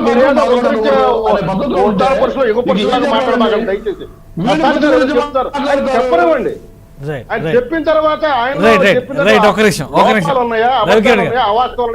రవికిరణ్ గారు మాట్లాడు. రవికిరణ్ గారు, కేంద్రం ఇచ్చినటువంటి సాయం నుంచి ఒక నిమిషం. నారాయణమూర్తి గారు, మీరు ఆవు కథలు చెప్పాకండి. ఆ 3 పార్టీలు, ఆ 2 ఈ దిక్కుమాల ఎంపీ ఆపండి. మీరు బుద్ధి లేకుండా శుద్ధులు చెప్తే ఎట్లా అన్నా? బుద్ధి ఉందని గవర్నమెంట్ నారాయణమూర్తి గారు, శాంతిప్రసాద్ గారు, దయచేసి ఒక నిమిషం ఆగండి. రవికిరణ్ గారు, కేంద్రం ఇస్తున్నటువంటి సాయానికి అదనంగా ఒక్క నిమిషం ఆగండి. కేంద్రం ఇస్తున్నటువంటి సాయానికి అదనంగా రాష్ట్ర ప్రభుత్వం 6,000 రూపాయలు, 6,500 రూపాయలు మాత్రమే సాయం చేస్తుందా, లేదంటే అప్పుడు ఇచ్చినటువంటి హామీకి ఇప్పుడు చేసినటువంటి విధానానికి ఏమైనా తేడాలు ఉన్నాయా? రైతు భరోసా ఒక్క నిమిషం రవికిరణ్ గారు మాట్లాడతారు. ఒక్క నిమిషం రవికిరణ్ గారు. ఇప్పుడు జగన్మోహన్ రెడ్డి గారి ప్రభుత్వం రాకముందే దేశవ్యాప్తంగా ప్రధానమంత్రి నరేంద్ర మోడీ గారు పిఎం కిసాన్ పథకం ద్వారా దేశంలో ఉన్నటువంటి 12 కోట్ల సన్న చిన్నకారు రైతులకి వారికి బ్యాంక్ ఖాతాలో 6,000 ఇవ్వటం మొదలుపెట్టారు. అసలు నాకు తెలిసి దేశంలో ఇది మొదలుపెట్టింది ఫస్ట్ తెలంగాణ ప్రభుత్వం అనుకుంటా. దాని తర్వాత కేంద్ర ప్రభుత్వం కూడా రైతు బంధు మొదలుపెట్టారు. ఆ తర్వాత కేంద్ర ప్రభుత్వం కూడా 2018 నుంచే ఇవ్వటం మొదలుపెట్టారు. సో జగన్మోహన్ రెడ్డి గారు వచ్చి మొదలు పెట్టారన్నది తప్పు. అయితే జగన్మోహన్ రెడ్డి గారు మేనిఫెస్టోలో పెట్టింది ఏంటి, నేను అధికారంలోకి వస్తే 12,500 చొప్పున 4 ఏళ్ల పాటు రైతులకి ఇస్తాను అన్న. అంటే 12,500 ఇంటూ 4 ఎంత, 50,000. 50,000 4 ఏళ్ల పాటు పెట్టుబడి సాయంగా ఇస్తాను అన్నారు. అయితే అధికారంలోకి వచ్చాక ఆయన ఏం చేశారు, కేంద్ర ప్రభుత్వం ఇస్తున్నటువంటి 6,000 కలుపుకొని ఆయన 6,500 ప్లస్ ఇంకో 1,000 యాడ్ చేసి 7,500, అంటే రాష్ట్ర ప్రభుత్వం 7,500, కేంద్ర ప్రభుత్వం 6,000 కలిపి ఇస్తున్నారు. కానీ వారు ప్రామిస్ చేసినటువంటి 12,500లో రాష్ట్ర ప్రభుత్వ ఖజానా ఇస్తానన్న 12,500లో కోత విధించిన మాట వాస్తవం. దీనిలో నిర్వివాద అంశం. అయితే నేను రాజకీయ జోలికి నేను పోదలుచుకోలేదు. ఇప్పుడు పెద్దలు నారాయణమూర్తి గారు ఉన్నారు, నవరత్నాల వైస్ చైర్మన్, సెక్రటరీ దగ్గరగా ఉంటారు. నేను వారి ద్వారా ప్రభుత్వానికి దృష్టికి తీసుకోవాలమంటుంది ఏంటంటే, ఇందాక నేను చెప్పిన అంశాలు సార్, మీరు ఒకసారి జీవోని చట్టాన్ని ఒకసారి క్షుణ్ణంగా చదవండి. దానిలో ఈ సమస్య ఉంది, ఓనర్లు సంతకం పెట్టాలని. ఆ సమస్య వల్ల ముందుకు జాగ్రత్త, అది మీరు అధికారులతో మాట్లాడండి. నెంబర్ 1. నెంబర్ 2, మీ యొక్క చట్టంలోనే రాశారు ఇది రైతు భరోసా కేవలం కౌలుదారుల్లో SC, ST, BC cultivators will also be entitled for Rythu Bharosa scheme in addition to the land owner as per the guidelines of the scheme. Land owner కి ఏదైతే కేంద్ర ప్రభుత్వం ఇస్తున్న 6,000 ప్లస్ రాష్ట్ర ప్రభుత్వం 7,500 ల్యాండ్ ఓనర్కి వెళ్తారే, కౌలుదారులు వాళ్ళు రైతుల్లో కేవలం SC, ST, BCలు మాత్రమే ఇస్తా అన్నారు. ఇది ఒక సమస్య. మీరు ఇస్తున్న కౌలు రైతులకి సంతోషం, బట్ అది ఇక్కడ సరిపోదు. ఓసీలకు కూడా మీరు ఇవ్వాల్సిన అవసరం ఉంది, అది కూడా దృష్టికి తీసుకెళ్ళండి. ఇంకొక విషయం మీ ద్వారా నేను చెప్పదలసింది ఏంటంటే, రైతు యొక్క ఆత్మహత్యలకి 7 లక్షల రూపాయలు ఇస్తారని చెప్పి జీవో నెంబర్ 102 14/10/2019 14/10/2019 జీవో నెంబర్ 102 తీసుకొచ్చారు. దీనిలో ఏంటి, జగన్మోహన్ రెడ్డి గారు ఆ రోజు ప్రతిపక్షం ఉన్నప్పుడు కూడా చంద్రబాబు నాయుడు ప్రభుత్వాన్ని తూర్పారబట్టారు. ఏంటి, నువ్వు జరుగుతున్నటువంటి రైతు ఆత్మహత్యలు ఒక లెక్క ఉంటే నువ్వు దాన్ని కప్పుకొచ్చి ఆ సాంకేతిక లేదు, ఈ సాంకేతిక అంశం లేదని చెప్పి ఇవ్వలేదు. నువ్వు ఇవ్వలేదు కాబట్టి నేను ప్రభుత్వం వచ్చాక కౌలు రైతు నేను ఆదుకు 5 లక్షలు ఇస్తా అన్నారు. అలాగే ఆయన మాటకు నిలబడి అధికారంలోకి వచ్చాక 5 లక్షలు ఎవరైతే 500 మంది 600 మందిలో వాళ్ళ లెక్క ప్రకారం లేకపోతే NCRB లెక్కల ప్రకారం ఇవ్వలేదో వాళ్ళకి ఇచ్చిన మాట వాస్తవం. అయితే నేను వచ్చాక మెరుగైనటువంటి ఇస్తాను, ఇటువంటి సిస్టమ్ ల్యాప్సెస్ ని ఎలిమినేట్ చేసి నేను 7 లక్షలు ఇస్తా అని చెప్పి హామీ ఇచ్చారు. జీవో కూడా తీసుకొచ్చారు, సంతోషం. అయితే ఇది మొత్తం ఫుల్ ప్రూఫ్ గా ఉందా అంటే దీనిలో సమస్యలు ఉన్నాయి కేశవ్ గారు, దీని నారాయణమూర్తి గారు కూడా గ్రహించాలి. నేను మండల స్థాయిలో ఈ జీవోలో మండల స్థాయిలో కమిటీ చేశారు. మండల స్థాయిలో ఎవరుంటారు, రైతు కౌలు ఆత్మహత్య చేసుకున్న వెంటనే కమిటీ ఏర్పాటు చేశారు. మండల లెవెల్ కమిటీ ఎవరుంటారు, tahsildar, agriculture officer, sub inspector. వీళ్ళు 24 గంటల్లోనే రిపోర్ట్ ఇవ్వాలని పెట్టారు జీవోలు, సంతోషం. ఎందుకంటే ఇమీడియట్ గా సాయం అందాలని. ఆ రిపోర్ట్ వచ్చిన తర్వాత జిల్లా కమిటీ వేశారు. జిల్లా కమిటీ ఎవరుంటారు, RDO, assistant director of agriculture and DSP. ఈ ముగ్గురు కలిసి 7 వారాల్లో కలెక్టర్ గారికి నివేదిక ఇవ్వాలన్నారు. ఇది కూడా బాగుంది, 7 వారాల్లో వెంటనే ఇవ్వాలి. కిందేమో మండల కమిటీ ఏమో 24 గంటలు ఇవ్వాలి, బాగుంది. ఈ రిపోర్ట్ ఎవరికి ఇవ్వాలి, జిల్లా కలెక్టర్ గారికి ఇవ్వాలి. జిల్లా కలెక్టర్ గారు ఈ నివేదిక కలిపి ఇంకో 10 డాక్యుమెంట్లు ఏది ఎక్కడికి పంపాలి, supervisor special commissioner of agriculture పంపాలి. ఏంటి ఆ 10 డాక్యుమెంట్లు ఈ జీవోలు ఇచ్చింది, Aadhaar card, ration card, death panchanama, post mortem report, death certificate, ఇవన్నీ ఉన్నాయి. కాకపోతే ఇక్కడే సమస్య ఉంది, జిల్లా కలెక్టర్ గారు ఎన్ని రోజుల్లో అది స్పెషల్ కమిషనర్ అగ్రికల్చర్ పంపాలని లేదు. ఇది ఒక మైనస్. రెండో మైనస్ ఏంటంటే స్పెషల్ కమిషనర్ దాన్ని ఆమోదించి వెనక్కి పంపాలి, అది ఎన్ని రోజుల్లో ఇవ్వాలని లేదు. టైం లైన్ ఎక్కడా లేదు, ఇక్కడ లేదు. దీని వల్ల ఏదైతే ఎలిజిబుల్ అయినటువంటి ఏదైతే ఆత్మహత్య చేసుకున్న రైతు కుటుంబానికి సాయం అందటం లేదు. మీరు ఈ జీవోని సవరించి మార్పులు చేసి ఓవరాల్ గా మొత్తం 2 వారాల్లో 3 వారాల్లో పూర్తయి డబ్బులు వెళ్ళాలి అని నిర్దేశం చేస్తే కొంత ముందుకెళ్లే అవకాశం ఉంది. ఇటువంటి సరిదిద్దుకోవాలని చెప్పి నేను నారాయణమూర్తి గారిని విజ్ఞప్తి చేస్తున్నాను. రైట్ నారాయణమూర్తి గారు మీ సమాధానం ఏంటి? ఇప్పుడు దాంట్లో ఏదైతే అందట్లేదు అనే మాట కంటే జాప్యం జరుగుతుంది అనే మాట మాట్లాడుకోవాలి. రవికిరణ్ గారు అందట్లేదు అని అన్నారు మీరు, ఈ జాప్యం వల్ల. ఎందుకంటే ఈ టైం స్టిపులేటెడ్ టైం ఏదైతే కలెక్టర్ గారి దగ్గర నుంచి CCL కమిషనర్ కానివ్వండి, మళ్ళీ కమిషనర్ నుంచి మళ్ళీ వెనక కలెక్టర్ గాని రావడంలో కొంత టైం బాండ్ పెట్టలేదు కాబట్టి జాప్యం జరుగుతుంది, అంతే కదండి. తప్పనిసరిగా ఇది మంచి ఆలోచన దాంట్లో పరిగణలో తీసుకోగలిగే ఆలోచన తప్పనిసరిగా త్వరితగతిన ఆ చనిపోయిన కుటుంబానికి మనం ఏదైతే సహాయం చేయగలుగుతామో అది చేసేది త్వరగా అందిస్తే వాళ్ళు కూడా ఉపయోగపడుతుంది బాగా. తప్పనిసరిగా ఈ జీవోలో ఇంకా క్షుణ్ణంగా నేను జీవో తీసుకుని క్షుణ్ణంగా చదివి కన్సర్న్ డిపార్ట్మెంట్స్ తో కూడా నేను ఒకసారి గుర్తు చేసి వాళ్ళతో మాట్లాడి తప్పనిసరిగా ఆ టైం బాండ్ ఏదైతే ఉందో దాని గురించి ఉందో లేదో చూసి నిజంగా లేకపోతే దానికి ఈ సజెషన్ ని వెల్ టేకెన్ గా తీసుకొని వాళ్ళకి చెప్పడం జరుగుతుంది. తప్పనిసరిగా దీన్ని ప్రభుత్వ అధికారుల దృష్టికి, జగన్మోహన్ రెడ్డి గారి దృష్టికి తీసుకెళ్లే కార్యక్రమం చేస్తాను. రైట్. నారాయణమూర్తి గారు, కులాల వారి ప్రస్తావన ముఖ్యంగా కౌలు రైతులకు సంబంధించి ఎస్సీ ఎస్టీ మైనారిటీలకు మాత్రమే వెసులుబాటు ఉంది కాబట్టి ప్రభుత్వ సాయం అందడం లేదు, అగ్రవర్ణ పేదలు ఉన్నటువంటి అగ్రవర్ణ కౌలు రైతులకి అందడం లేదు, కులాల వారి విభజన సబబా? ఇది కూడా పవన్ కళ్యాణ్ వేసినటువంటి సూటి ప్రశ్న. దీనికి సమాధానం ఏం చెప్తారు? తప్పనిసరిగా అండి, ఇప్పుడు రైతు అనేది ఎవరైనా రైతే. ఇప్పుడు సహజంగా వాళ్ళు ఎస్సీ ఎస్టీ బీసీ మైనారిటీలు తీసుకుని అగ్రవర్ణం కూడా తీసుకుంటే నాకు తెలిసి కౌలు రైతుల్లో, ఎస్పెషల్లీ కౌలు రైతుల్లో 99% ఈ కమ్యూనిటీలే ఉంటాయండి నాకు తెలిసి. ఇక్కడ 1% ఉండాలేమో కానీ ఈ అగ్రవర్ణాల్లో కూడా 1% 2% ఉంటే వాళ్ళు కూడా కల్పించి మీరు ఏదైతే సజెషన్ చేశారో అది డెఫినెట్ గా నాకు తెలిసి టెక్నికల్ గా దాంట్లో నామినల్ నెంబర్లు ఉండకపోవచ్చేమో నేను అనుకుంటున్నాను. అది కూడా నేను తప్పనిసరిగా వాళ్ళతో మాట్లాడి అసలు ఎంతమంది వస్తున్నారు, దాంట్లో అసలు ఉన్నారా లేదా ఆ కౌలు రైతుల్లో, ఆ నెంబర్ ఎంత ఉంది అనేది చూసి తప్పనిసరిగా మన అధికారులతో తర్వాత వ్యవసాయ శాఖ మంత్రివర్యులతో మాట్లాడి జగన్ గారికి దృష్టికి తీసుకెళ్లే కార్యక్రమం చేస్తాం. రైట్. ప్రసాద్ గారు, పంట పెట్టుబడులకు సంబంధించి ప్రైవేటు లేదంటే వడ్డీ వ్యాపారుల వలన సమస్యలు వస్తుంది, దీన్ని నియంత్రించడానికి ప్రభుత్వం దగ్గర మెకానిజం లేదా, ఆపేటువంటి పని లేదా, అవకాశమే లేదా? చిత్తశుద్ధి లేదు. ఇప్పుడు మీకు సింపుల్గా చెప్తానండి, పంట పండిన రైతుకి గిట్టుబాటు ధర ఇచ్చేదెవరు? కేంద్ర రాష్ట్ర ప్రభుత్వాలు. గిట్టుబాటు ధర కొనేదెవరు? కేంద్ర రాష్ట్ర ప్రభుత్వం. సో ఈ నేపథ్యంలో పంట పరిరక్షణార్థం వాడికి బేర్ మినిమం పంట పెట్టుబడే కదా. వీళ్ళందరూ ఏవో పథకాలు ఎన్ని పెట్టినా సరే పంట పెట్టుబడి కన్నా ముఖ్యంగా వాడికి వసతులు కల్పించవలసిన ఏంటి?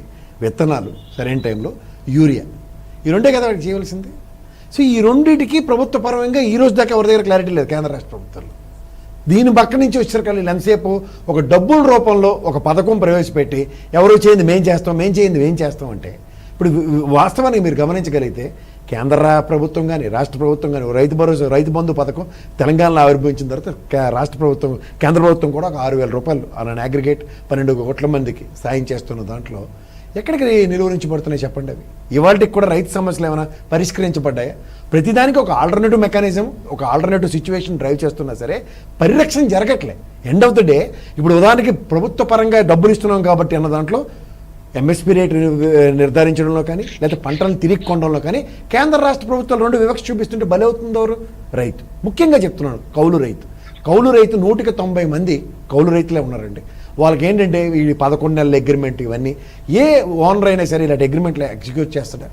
అది వాస్తవానికి ఎంత డిస్కసింగ్ పాయింట్లో మీరు ఇంకా దాంట్లో కేటగరేషన్స్ ఇచ్చారు, ఎస్సీ ఎస్టీ మైనారిటీ అగ్రకులాల్లో ఎవరో.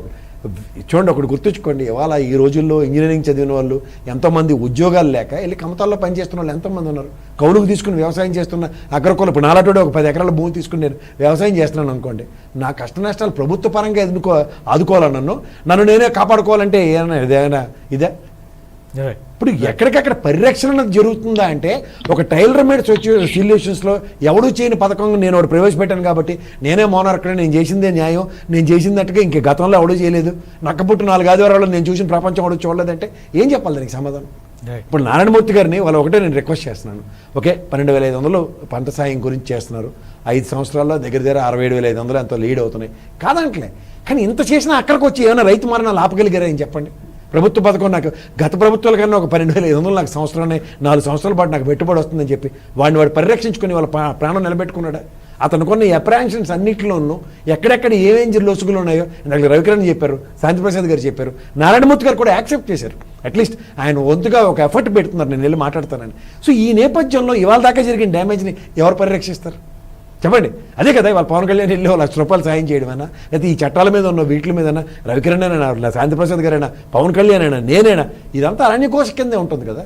ప్రభుత్వంలో ఉన్న వాళ్ళు, వ్యవసాయ శాఖ మంత్రులకు కానీ, వ్యవసాయం పట్ల అవగాహన ఉన్న వాళ్ళు కానీ ఒక చైతన్యవంతమైన పనులు చేయకుండా ప్రజాహితంగా కాకుండా ఉన్నప్పుడు చెప్పిన మాటలకి ఒక అర్థం పరమార్థం లేనప్పుడు ఏం చేయాలి?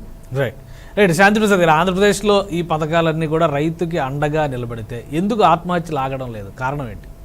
అలాగే నిలబట్టలేదనే కదా అర్థం, అందుకే ఆగట్లేదు. ఇక్కడ మీరు అర్థం చేసుకోవాల్సింది ఏంటంటే కౌలు రైతు ఎవరు అనేది డెఫినేషనే ఇక్కడ చాలా ఇబ్బందికరంగా ఉంది. ఇందాక నారాయణమూర్తి గారు ఒక మాట అన్నారు, నేను దాన్ని ఖచ్చితంగా స్వాగతిస్తాను.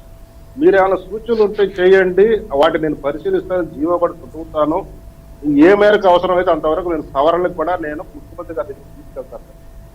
దాన్ని నేను నిజంగా స్వాగతిస్తాను. నారాయణమూర్తి గారి నుంచి మేము అటువంటి కోరుకుంటున్నాం, అంతేగాని ఆవు వ్యాసాలు మేము కోరుకుంటున్నాం. ఇప్పుడు నారాయణమూర్తి గారికి నేను కొన్ని సూచనలు చేస్తాను, ఆయన తీసుకుంటాను అంటే. సార్, మీరు తీసుకొచ్చిన ఈ చట్టంలో ప్రతి 11 నెలలకి మీరు ఇచ్చే CCRC అంటే కౌలు రైతు ఆ గుర్తింపు పత్రం అయితే ఉందో దాని జీవిత కాలం 11 నెలలు మాత్రమే. ప్రతి 11 నెలలకి దాన్ని రెన్యువల్ చేసుకోవాలి ఆ భూ యజమాని దగ్గర. ఇది జరిగే పని కాదు ప్రాక్టికల్ గా. ఎందుకంటే ఒక సంవత్సరం ఒక రైతు తన 5 ఎకరాల భూమి ఉందనుకోండి, ఒక 2 ఎకరాలు ఒకటికి, ఒక 2 ఎకరాలు ఒకటికి, 1 ఎకరం ఒకటికి ఇచ్చామనుకుందాం. ఆ ప్రకారంగా CCRC చేసామనుకుందాం. వచ్చే మళ్ళీ సంవత్సరానికి ఒక కౌలుదారు యొక్క అతని యొక్క విధానం నచ్చక అతన్ని తీసేసి మళ్ళీ వేరే వాడికి ఇవ్వవచ్చు. కానీ అట్లా ఇస్తున్న ప్రతిసారి ఈ భూ యజమాని ప్రతిసారి సంతకం పెట్టాలంటే కుదిరే పనేనా? ఇవన్నీ కాదు. అసలు మీరు ఈ చంద్రబాబు నాయుడు ప్రభుత్వంలో ఉన్నప్పుడు ఈ కౌలుదారుల గురించి మీరు జగన్ రెడ్డి గారు మాట్లాడుతూ కేవలం మీరు ఆ రాష్ట్రంలో 30 లక్షల మంది పైకి రైట్ లైవ్ ప్రాబ్లం అనేటుంది. రవికిరణ్ గారు, రైట్ ప్రసాద్ గారు, రవికిరణ్ గారు కిషోర్ గారు వినబడుతుంది, చెప్పండి వినబడుతుంది. మీరు 6 లక్షల మందికే కౌలుదారు పత్రాలు ఇచ్చారు అని చెప్పేసి జగన్ రెడ్డి గారు క్లెయిమ్ చేశారు. అసలు ఇవన్నీ మీరు ఒక కౌలుదారుకు సంబంధించి ఒక రిజిస్టర్ ప్రతి పంచాయతీ ఆఫీస్ లో మెయింటైన్ చేయాలి. అంటే కౌలు చేయడానికి సిద్ధంగా ఉన్న రైతులు ఎవరనేది, ఆ తర్వాత కదా ఎవరు పొలాలు వాళ్ళు తీసుకుంటున్నారు, ఏ మేరకు వాళ్ళు కౌలు చేస్తున్నారు, ఎంత విస్తీర్ణం చేస్తున్నారు, ఎంత పెట్టుబడి పెడుతున్నారు అనేది లెక్కలు వస్తేనే కదా మీరు వాళ్ళకి నష్టపరిహారం అనేది ఏ మేరకు ఇవ్వటానికైనా కానీ మీకు అవగాహన వచ్చేది. ప్రభుత్వ సొమ్ముని ఆ యొక్క నష్టపరిహారం ఇవ్వటానికి మీ దగ్గర ఈ లెక్కలు లేనంత కాలం ఇదంతా పై లేపనాలు పోతే దీని మీద మీరు లోతైన స్టడీ చేయండి. వ్యవసాయం గురించి, వ్యవసాయ చట్టాల గురించి తెలిసిన నిపుణులతో మీరు చర్చ చేయండి. కౌలు రైతు గుర్తింపు అనేది ఇక్కడ ప్రశ్నార్థకము. అతనికి ఏ మేరకు నష్టపరిహారం అంశం, ఈ 2 మెయిన్ లోపాలు. రైట్ రవికిరణ్ గారు, చాలా కాలంగా కౌలు రైతులకు సంబంధించిన చర్చ జరుగుతుంది. సరే, స్వామినాథన్ కమిటీ సిఫార్సులు కానీ, ప్రత్యేకంగా జైతీ ఘోష్ కమిటీ రాష్ట్రంలో ఉమ్మడి ఆంధ్రప్రదేశ్లో ఇచ్చినటువంటి సిఫార్సులు కూడా కౌలు రైతులకు సంబంధించి రుణ హామీలపైన ప్రధానంగా చర్చ జరిగింది. కానీ ఇప్పటికీ కూడా ఒక పరిష్కారం రానటువంటి అంశంగా ఇది ఎందుకు మిగిలిపోయింది? రాష్ట్ర ప్రభుత్వం చెబుతున్నటువంటి వాదనకు భిన్నంగా పరిస్థితులు ఎందుకు ఉన్నాయి? ఆంధ్రప్రదేశ్ 3వ స్థానంలో మిగాల్సినటువంటి పరిస్థితి ఎందుకు వస్తుంది? అంటే నా వ్యక్తిగత అభిప్రాయం ఏంటంటే, రైతులు అంశం ఓకే, ఈ దేశంలో 70% మంది ఇప్పటికీ రైతాంగ ఉన్నారు. రైతులు భూమి పైన ఉన్నటువంటి మమకారం అత్యంత ప్రీతిపాత్రమైనది. భూమి కోసం ఏది సరిహద్దు ఒక అడుగు ఇటు అయిందని ఒక అడుగు అది అని కళ్ళ పగలు కొట్టేసుకుని చంపేసుకునే సందర్భాలు కూడా ఉన్నాయి. సో ఇది చాలా అత్యంత సెన్సిటివ్ అయిన అంశం. ఈ రోజు నిన్న ఆంజనేయులు రైతు ఎందుకని మేడపైన దూకి ఆత్మహత్య చేసుకున్నాయని అసలు మళ్ళాంటూ చూసుకుంటే ఏ సర్వే నెంబరు ఆ పక్క పడింది, మార్చుకుంటాక ఎంతసేపు, టెక్నికల్ గా చూస్తే ఎంతసేపు సార్ కేశవ్ గారు ఇది మార్చుకుంటాక పని ఎంతోసేపు కాదు కదా. ఎందుకని అంత ఆవేదన చెంది ఆత్మహత్య చేసుకున్నారు? నేననేది ఏంటంటే, ఈ ప్రభుత్వానికి ఏ రాష్ట్రంలో లేనటువంటి వ్యవస్థ ఇప్పుడు వీళ్ళకుంది. ఎలాగా గ్రామ సచివాలయాలు, వాలంటీర్లు. ప్రతి గ్రామ సచివాలయంలో అగ్రికల్చర్ ఆఫీసర్ కూడా పెట్టారు. వీళ్ళు 9 మంది 10 మంది నియమించారు కదా. మహిళా పోలీసు, అగ్రికల్చర్ ఉన్నారు కదా. ఈ అగ్రికల్చర్ పెట్టుకున్నారో ఈ సిబ్బందిని మీరు ఏ రకంగా అయితే జ్వరం సర్వే చేస్తారో ఆ రకంగా రైతు సర్వే, కౌలు రైతు సర్వే ఎందుకు చేయకూడదు? ఎంతసేపు పడుతుంది సార్ జగన్మోహన్ రెడ్డి గారి ప్రభుత్వానికి? మరి ఏ రాష్ట్రంలో లేనటువంటి 50 ఏళ్ళకి ఒక వాలంటీర్ ఉన్నారు కదా. మీరు ఇప్పుడు ఆత్మహత్య 2 రోజుల్లో ఐదు మరణాలు జరిగినాయి. ఇంతకన్నా సీరియస్ ఇష్యూ మనకేం కావాలి? మనకు వ్యవస్థ ఉంది కదా. Right. ఈ రోజు మీరు రేషన్ కార్డుకి ఎస్ఆర్ నో కనుక్కుంటాకి మొదలు పెట్టారు, అది మళ్ళీ ఆపారు. ఓకే, మీరు ఇప్పుడు ఈ సందర్భంలో వారం రోజులు డ్రైవ్ కండక్ట్ చేయండి. కౌలు రైతు సమస్య ఏంటో కనుక్కోండి. వారు ఆత్మహత్య లేకుండా ఒక భరోసా వెన్ను తట్టి నేనున్నాను, నువ్వు బాధపడమాకు, నీకేం కావాలని అంటే ఒక నిమిషం ఆగుతారు కదా. ఆత్మహత్య చేసుకునే వ్యక్తి ఒక బాసట చేయిస్తే వెంటనే సైలెంట్ ఆగుతాడు. నారాయణమూర్తి గారు కన్క్లూడ్ చేద్దాం. నారాయణమూర్తి గారు మీరేం చెప్తారు? ఇవాళ ఆంధ్రప్రదేశ్ లో రైతులకి పెద్దపీట వేస్తున్నప్పటికీ కొంత ఈ అప్పులు ఏవైతే వీళ్ళు బయట తీసుకొచ్చే దాంట్లో వాళ్ళు కొంత బ్యాలెన్స్డ్ గా ఉండకపోవడం ఒక కారణం అయి ఉండాలి దీనికి. ఎందుకంటే ఇన్ని ఇచ్చిన తర్వాత కూడా నేనేమంటానంటే సార్, ఇప్పుడు రైతులకు సంబంధించిన వరకు ఉచిత కరెంటు అది ఓకే, అది ఎలాగో ఇస్తున్నాం, 200 యూనిట్లు తక్కువ అయితే వ్యవసాయ విద్యుత్కి పంపు సెట్లకు సంబంధించి కూడా ఉచితంగానే కరెంట్ ఇస్తున్నాం. ఇకపోతే ఈ పథకాల్లో అమ్మఒడి కానీ, విద్యాదీవెని కానీ, విద్యా వసతి దీవెని కానీ, ఇవన్నీ ఆరోగ్యశ్రీ కానీ, వీళ్ళందరికీ ఇవన్నింటిలో ఉంటున్నారు వాళ్ళు. కౌలు రైతు కూడా ఈ పథకాల్లో భాగంగా ఉంటున్నాడు. అంటే దీనికి అయ్యే ఖర్చు కౌలు రైతు పెట్టుకోవాల్సిన అవసరం ఉండదు. అయితే మనం ఇంకా ఎక్కువగా ఏదైతే ఉందో ఆ ఎక్కువ అమౌంట్ ఏదైతే పెట్టుకోవాలో అది కొంత వాళ్ళు సొంతంగా సమకూర్చుకోవాల్సిన అవసరం ఏమన్నా అంటే అక్కడ పడితే నిజంగా అంతకంటే 13,500 కంటే కూడా ఎక్కువ వాళ్ళు పడితే ఇది ఆ 1 ఎకరా 2 ఎకరాల కౌలు చేసే రైతుకి అది పడితే అది మాత్రమే బడ్డేని కావాలి, అది మళ్ళీ పంట వచ్చిన తర్వాత తీసుకునే కార్యక్రమం ఉంటుంది. ఈ అప్పు అయితే ఇది ఏమన్నా చేయాల్సిన అవసరం, అప్పు చేయాల్సిన అవసరం ఏదైతే ఉందో చాలా తక్కువ. ఇన్ని పథకాలు వెళ్ళిన తర్వాత వేల కోట్లు పంట పెట్టుబడి కావాల్సింది, పంట పెట్టుబడి కదా. మీరు పంట పెట్టుబడికి సంక్షేమానికి లింక్ పెడితే ఎలాగా? ప్రసాద్ గారు 3,230 కోట్ల రూపాయలు జగన్ రైట్. ఒక్క నిమిషం నారాయణమూర్తి గారు, ఒక్క నిమిషం. ప్రసాద్ గారు సంక్షేమం వర్సెస్ రైతు. ఒక నిమిషం నారాయణమూర్తి గారు కన్క్లూడ్ చేద్దాం. సంక్షేమం వర్సెస్ రైతు వెల్ఫేర్ ఏ రకంగా చూడాలి? ఈ రెండు ఒకటేనా? ఒక్క నిమిషం నారాయణమూర్తి గారు. 5,000 కోట్లు ఇస్తున్నామండి. 5,000 నారాయణమూర్తి గారు ఒక్క నిమిషం చేసుకుంటే ప్రభుత్వం భరిస్తున్నప్పటికీ ఇవి కాకుండా ఏమైనా చేసుకుంటే అది ఎంత ఉంటది? ఇంబ్యాలెన్స్ గా ఉంటే తప్ప రైట్ కరెక్ట్ గా లేదు, లాజిక్ కరెక్ట్ గా లేదు. నారాయణమూర్తి గారు లాజిక్ కరెక్ట్ గా లేదు. మీరు ఒక్క నిమిషం ఆగితే మాట్లాడదు. లాజిక్ కరెక్ట్ గా లేదు. ప్రసాద్ గారు మీరేమంటారు? సింపుల్ అండి, రవికిరణ్ గారు చెప్పినట్టు ఇంతమంది వాలంటీర్ వ్యవస్థ ఉన్నప్పుడు కౌలు రైతులు ఎవరు ఫస్ట్ ఐడెంటిఫై చేయండి, తర్వాత వాళ్ళకు ఉన్న ఈ మార్గాన్ని సుగమతరం చేయండి. మూడోది ఈయన ఇంత చెప్తున్నారు లింక్ చేస్తే లాజిక్ ఏ లాజిక్ కరెక్ట్ లేదంటారు? కౌలు రైతులు పిల్లలు చదువుకున్నప్పుడు వసతి దీవెన కానివ్వండి, వాళ్ళు విద్యా దీవెన కానివ్వండి, ఎంత చదివితే అంత విద్యా దీవెన, వసతి దీవెన వాళ్ళు ఉండడానికి 20,000 రూపాయలు వసతి దీవెన, ఆరోగ్యశ్రీ వాళ్ళకి ఏదైనా వస్తే ఆరోగ్యశ్రీ, ఎందుకంటే వాళ్ళు వైట్ రేషన్ కార్డులో ఉంటారు కాబట్టి. ఇది ఎందుకు లాజిక్ ఉండదు? ఇది ఇదంతా ప్రభుత్వం భరిస్తుంది.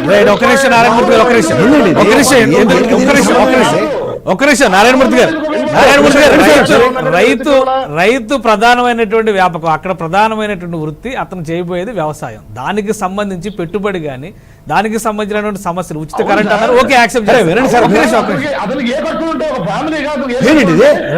ఏం మాట్లాడండి ఆయనకి ఆ ఖర్చు వరకు ఎంత అవుతుంది?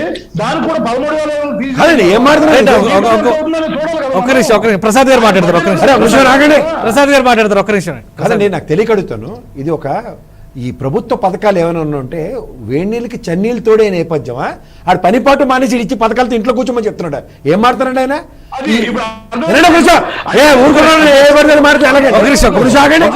ఇప్పుడు ఈ పేదవాడు అన్న నేపథ్యంలో వీళ్ళు ఇచ్చిన ఈ పథకాలు వర్తిస్తారు, ఆత్మహత్య చేసుకుంటాడు. ఏదైనా ఈనాడు ఆంధ్రజ్యోతి ఏం మాట్లాడిన ఈనాడు ఆంధ్రజ్యోతి తప్ప ఇంకోటి మాట్లాడదు. చావడు చదవమని పేపర్ మీ సాక్షి చదువుకోండి కూర్చొని. ఇదేంటండి ఇది ఎక్కడ రాసుకోండి? ఇది నారాయణమూర్తి గారు ఒక్క నిమిషం వినండి. నారాయణమూర్తి గారు ఒక్క నిమిషం ఏమో రాసుకోండి, నాకు అర్థం కాదు.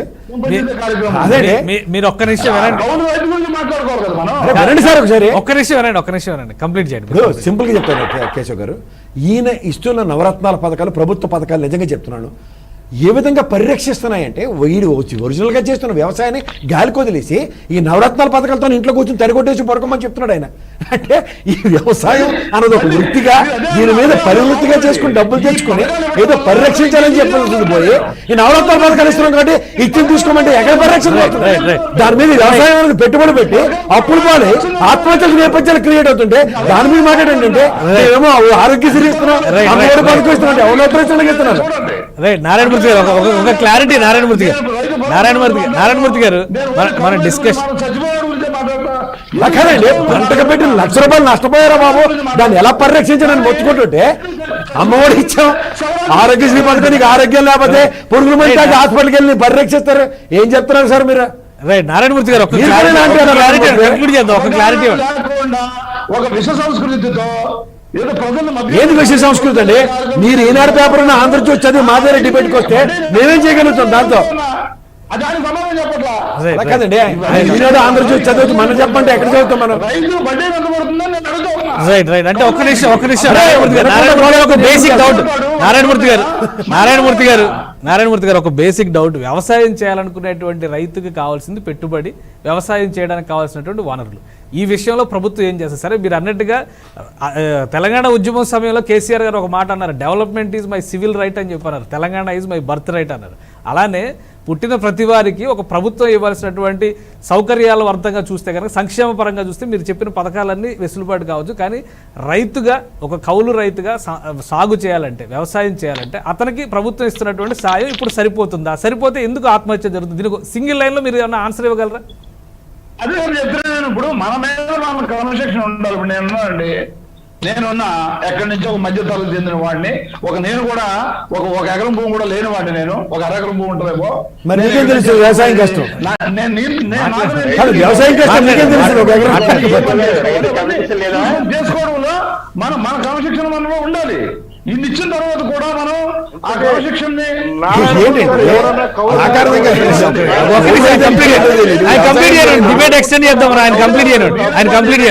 మనం ఎంత చేస్తున్నాము, ఎట్లా చేస్తున్నాం అనేది ఎందుకు అందరూ చచ్చిపోవట్లేదు? మరి ఎవరో ఒక వెంకట్రావు నేను ఎవరో చనిపోయారు, ఆయన ఒకడే ఎందుకు చనిపోయాడు? మిగతా రైతులందరూ ఎందుకు చనిపోవట్లేదు? వాళ్ళు ఎందుకు క్రమశిక్షణతో ఉండి వాళ్ళు చనిపోవడానికి కారణం కాలేదు? క్రమశిక్షణ నష్టం వచ్చి పంట పరిరక్షణ జరగకుండా వాళ్ళు చచ్చిపోతే క్రమశిక్షణ నాకు అర్థం కాదు. ఆవేశంలో ఒక నిరాశ్రయ స్థితిలో చనిపోయే వ్యక్తిని పట్టుకుని రవికిరణ్ గారు నారాయణమూర్తి గారి వాదంతో ఏకీభవిస్తారా? ప్రభుత్వం అనేక పథకాలు ఇస్తుంది కాబట్టి రైతుకి వ్యవసాయం చేయడానికి అయ్యే ఖర్చు చాలా తగ్గిపోతుంది. అనవసరంగా ఆత్మహత్యలకి, క్రమశిక్షణ లేని వ్యక్తులు ఆత్మహత్యలకు పాల్పడుతున్నారు కాబట్టి ఇది యాక్సెప్ట్ చేయొచ్చా? క్రమశిక్షణ కాదు. మళ్ళీ ఒక నిమిషం నారాయణమూర్తి గారు, ఒక నిమిషం రవికిరణ్ గారు మాట్లాడారు. రైతు యొక్క ఆత్మహత్యలు కేవలం క్రమశిక్షణ లేమి ద్వారా జరుగుతుంది అన్న పదం పూర్తి బాధ్యత ఏంటండి? ఆయన మళ్ళీ మమ్మల్ని దబాయించేసారు. యశోక్ గారు ఆయన మమ్మల్ని దబాయిస్తారు.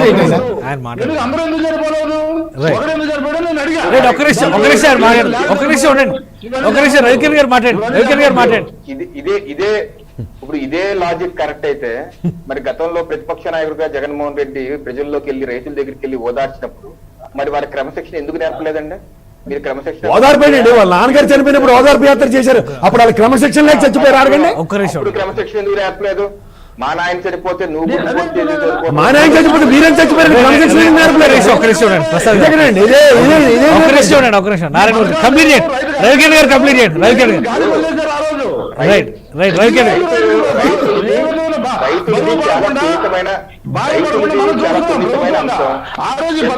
నారాయణమూర్తి గారు ఒక్క సెకండ్ ఆగండి.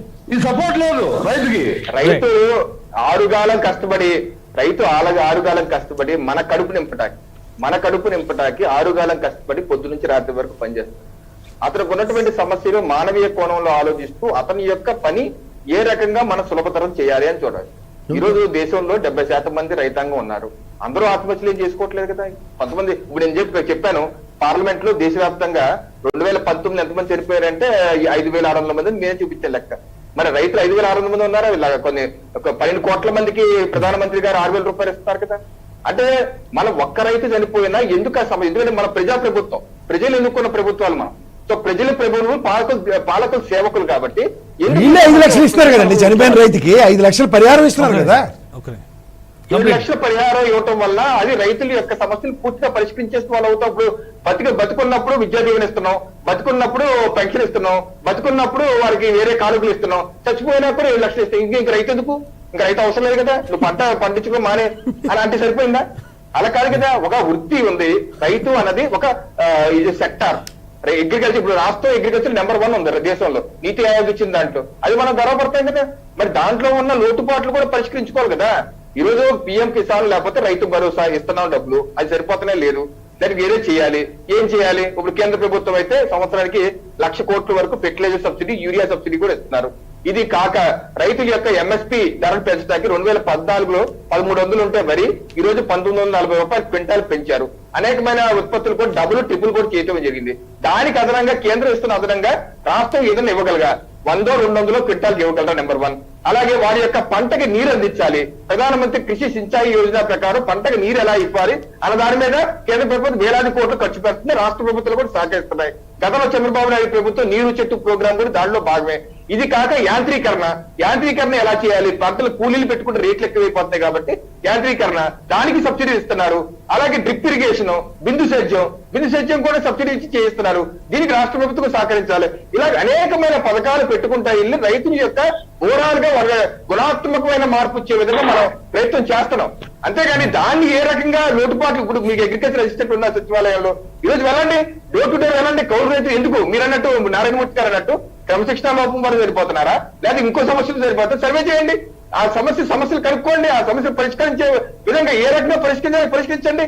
ఒక మన రాజకీయాలు వద్దు, సమస్య పరిష్కారానికి ఏ రకంగా చేయాలి. ఓకే, మీ ప్రభుత్వం 7 లక్షలు ఇస్తా అన్నారు, సంతోషం. అలాగే వేరే రైతు భరోసా కూడా కౌలు రైతుకి ఇస్తా అన్నారు, సంతోషం. దాన్ని సవరించమంటున్నాం. అలాగే మీరు ఇస్తా అన్నారు కాబట్టి ఉన్న ఫెసిలిటీ యూజ్ చేసుకుని, ఉన్న సచివాలయ వ్యవస్థను వాళ్ళని యూజ్ చేసుకుని వారం రోజుల్లో ఈ యొక్క ఆత్మహత్యలు 2 రోజులు 5 జరిగినాయి కాబట్టి దీన్ని ఎలా నియంత్రించాలి, ఎలా సమగ్రమైన పరిష్కారం చూడాలన్న దాని మీద రాష్ట్ర ప్రభుత్వం దృష్టి సారించాలి. కేశవ్ గారు. రైట్. శాంతి ప్రసాద్ గారు, ఫైనల్ గా మీరేం చెప్తారు? నేను నారాయణమూర్తి గారికి కొన్ని సూచనలు చేయదలుచుకున్నాను. ప్రధానంగా కౌలు రైతు దెబ్బతిట్టడానికి కారణము తీసుకొచ్చిన అప్పుల మీద ఆ వడ్డీలు చెల్లించలేక వచ్చిన నష్టాల వల్ల అతను కుదేలు అవుతున్నారు. ఇక్కడ బ్యాంకుల దగ్గర మీరు ప్రైవేటు వడ్డీ వ్యాపారస్తులు ఓకే, దానికి అది వేరుగా ఉంది. కానీ బ్యాంకుల దగ్గరికి వచ్చినప్పటికీ బ్యాంకులు ఏం చేస్తున్నాయి అంటే ఆ రుణాన్ని రీషెడ్యూల్ చేస్తుంది. మళ్ళీ కొత్తగా రుణం రైతులకు ఇవ్వరు కదండి. కౌలు రైతులకు రుణం బ్యాంక్ ఇవ్వదు. శాంతి ప్రసాద్ గారు, కౌలు రైతులకి బ్యాంక్ రుణం ఇవ్వదు. అదే పెద్ద ప్రాబ్లం. కౌలు రైతు కార్డు ఇస్తే ఇస్తారు ప్రసాద్ గారు. సిసిఆర్సి కార్డు లేదా లోన్ ఎలిజిబిలిటీ కార్డు ఇస్తే బ్యాంక్ ఇవ్వాలి. దానికి Kisan credit card, KCC cards కూడా ఇస్తే వాళ్ళకి సాయం కూడా అందుతుంది బ్యాంక్ నుంచి.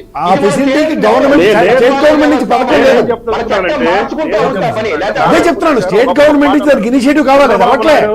చంద్రబాబు నాయుడు వ్యవసాయం దండగా అన్నాడని, కాబట్టి ఈ రోజు నేను పేపర్లో స్టేట్మెంట్ ఇచ్చాను. ధర్మాన ప్రసాదరావు గారు, దయచేసి రైతులు వరి పంట వేయవద్దు, గిట్టుబాటు లేని వరి పంట వేయవద్దు. అంటే ఇప్పుడు వరి పంట వేయకపోతే రాష్ట్రంలో మనుషులు ఏం తిని బతకాలి? అంటే ఇప్పుడు మీరు ఇచ్చే ఈ నవరత్నాల్లో భాగంగా ఇచ్చే ఆ సొమ్ములతో ఇక రైతు పంట పండించుకుంటూ ఇంట్లో కూర్చోవాలా? అసలు కౌలు రైతులు మీరు గుర్తించి అతను మరణం జరిగిన తర్వాత, నిర్ధారణ కూడా జరిగిన తర్వాత మీరు నష్టపరిహారం ఎందుకు ఇవ్వలేకపోతున్నారు? పవన్ కళ్యాణ్ గారు వెళ్ళిన తర్వాత మాత్రం మీకు ఈ రాజకీయాలు ఎందుకు గుర్తొచ్చినాయి? ఈ ఆవేశాలన్నీ మీరు ఎందుకు చెప్తున్నారు? మీరు అవన్నీ ముందు దయచేసి మీరే చేయండి, మీరే ఆ క్రెడిట్ తీసుకోండి. మాకు ఆ క్రెడిట్ కూడా అక్కర్లేదు. మీరు కౌలు రైతులు ఏ రకంగా గుర్తిస్తారని ప్రాథమికంగా నిర్ధారణ చేసుకోండి. అక్కడే లోపభూయిస్తుంది. ఆ కౌలు రైతుకి ఇన్పుట్ సబ్సిడీస్ గా మీరు ఏమి ఇవ్వబోతున్నారు అధికారికంగా, ప్రభుత్వ పరంగా? తర్వాత అతను నష్టపరిహారాన్ని ఏ రకంగా ఎస్టిమేట్ చేయబోతున్నారు? అంటే చచ్చిపోయిన తర్వాత వచ్చేది కాదు, బతికొండగా అతనికి నష్టపరిహారం అనేది ఏ రకంగా మీరు ఎస్టిమేట్ చేయబోతున్నారు? దాన్ని ఏ రకంగా, నేను మీకు ఇంకో సూచన చెప్తాను నారాయణమూర్తి గారు, మీరు నష్టపరిహారం వచ్చినప్పటికీ, క్రాప్ ఇన్సూరెన్స్ వచ్చినప్పటికీ మండలాన్ని యూనిట్ గా తీసుకుంటారు. మండలం కాకుండా మీరు రాష్ట్ర ప్రభుత్వం ద్వారా గ్రామాన్ని యూనిట్ గా తీసుకునేలా చేస్తే, గ్రామంలో ఎంత శాతం పంట దెబ్బతింటే అది పంట నష్టపరిహారానికి ఎలిజిబుల్, క్రాప్ ఇన్సూరెన్స్ కి అనే ఒక చట్టం కూడా తీసుకొని రండి.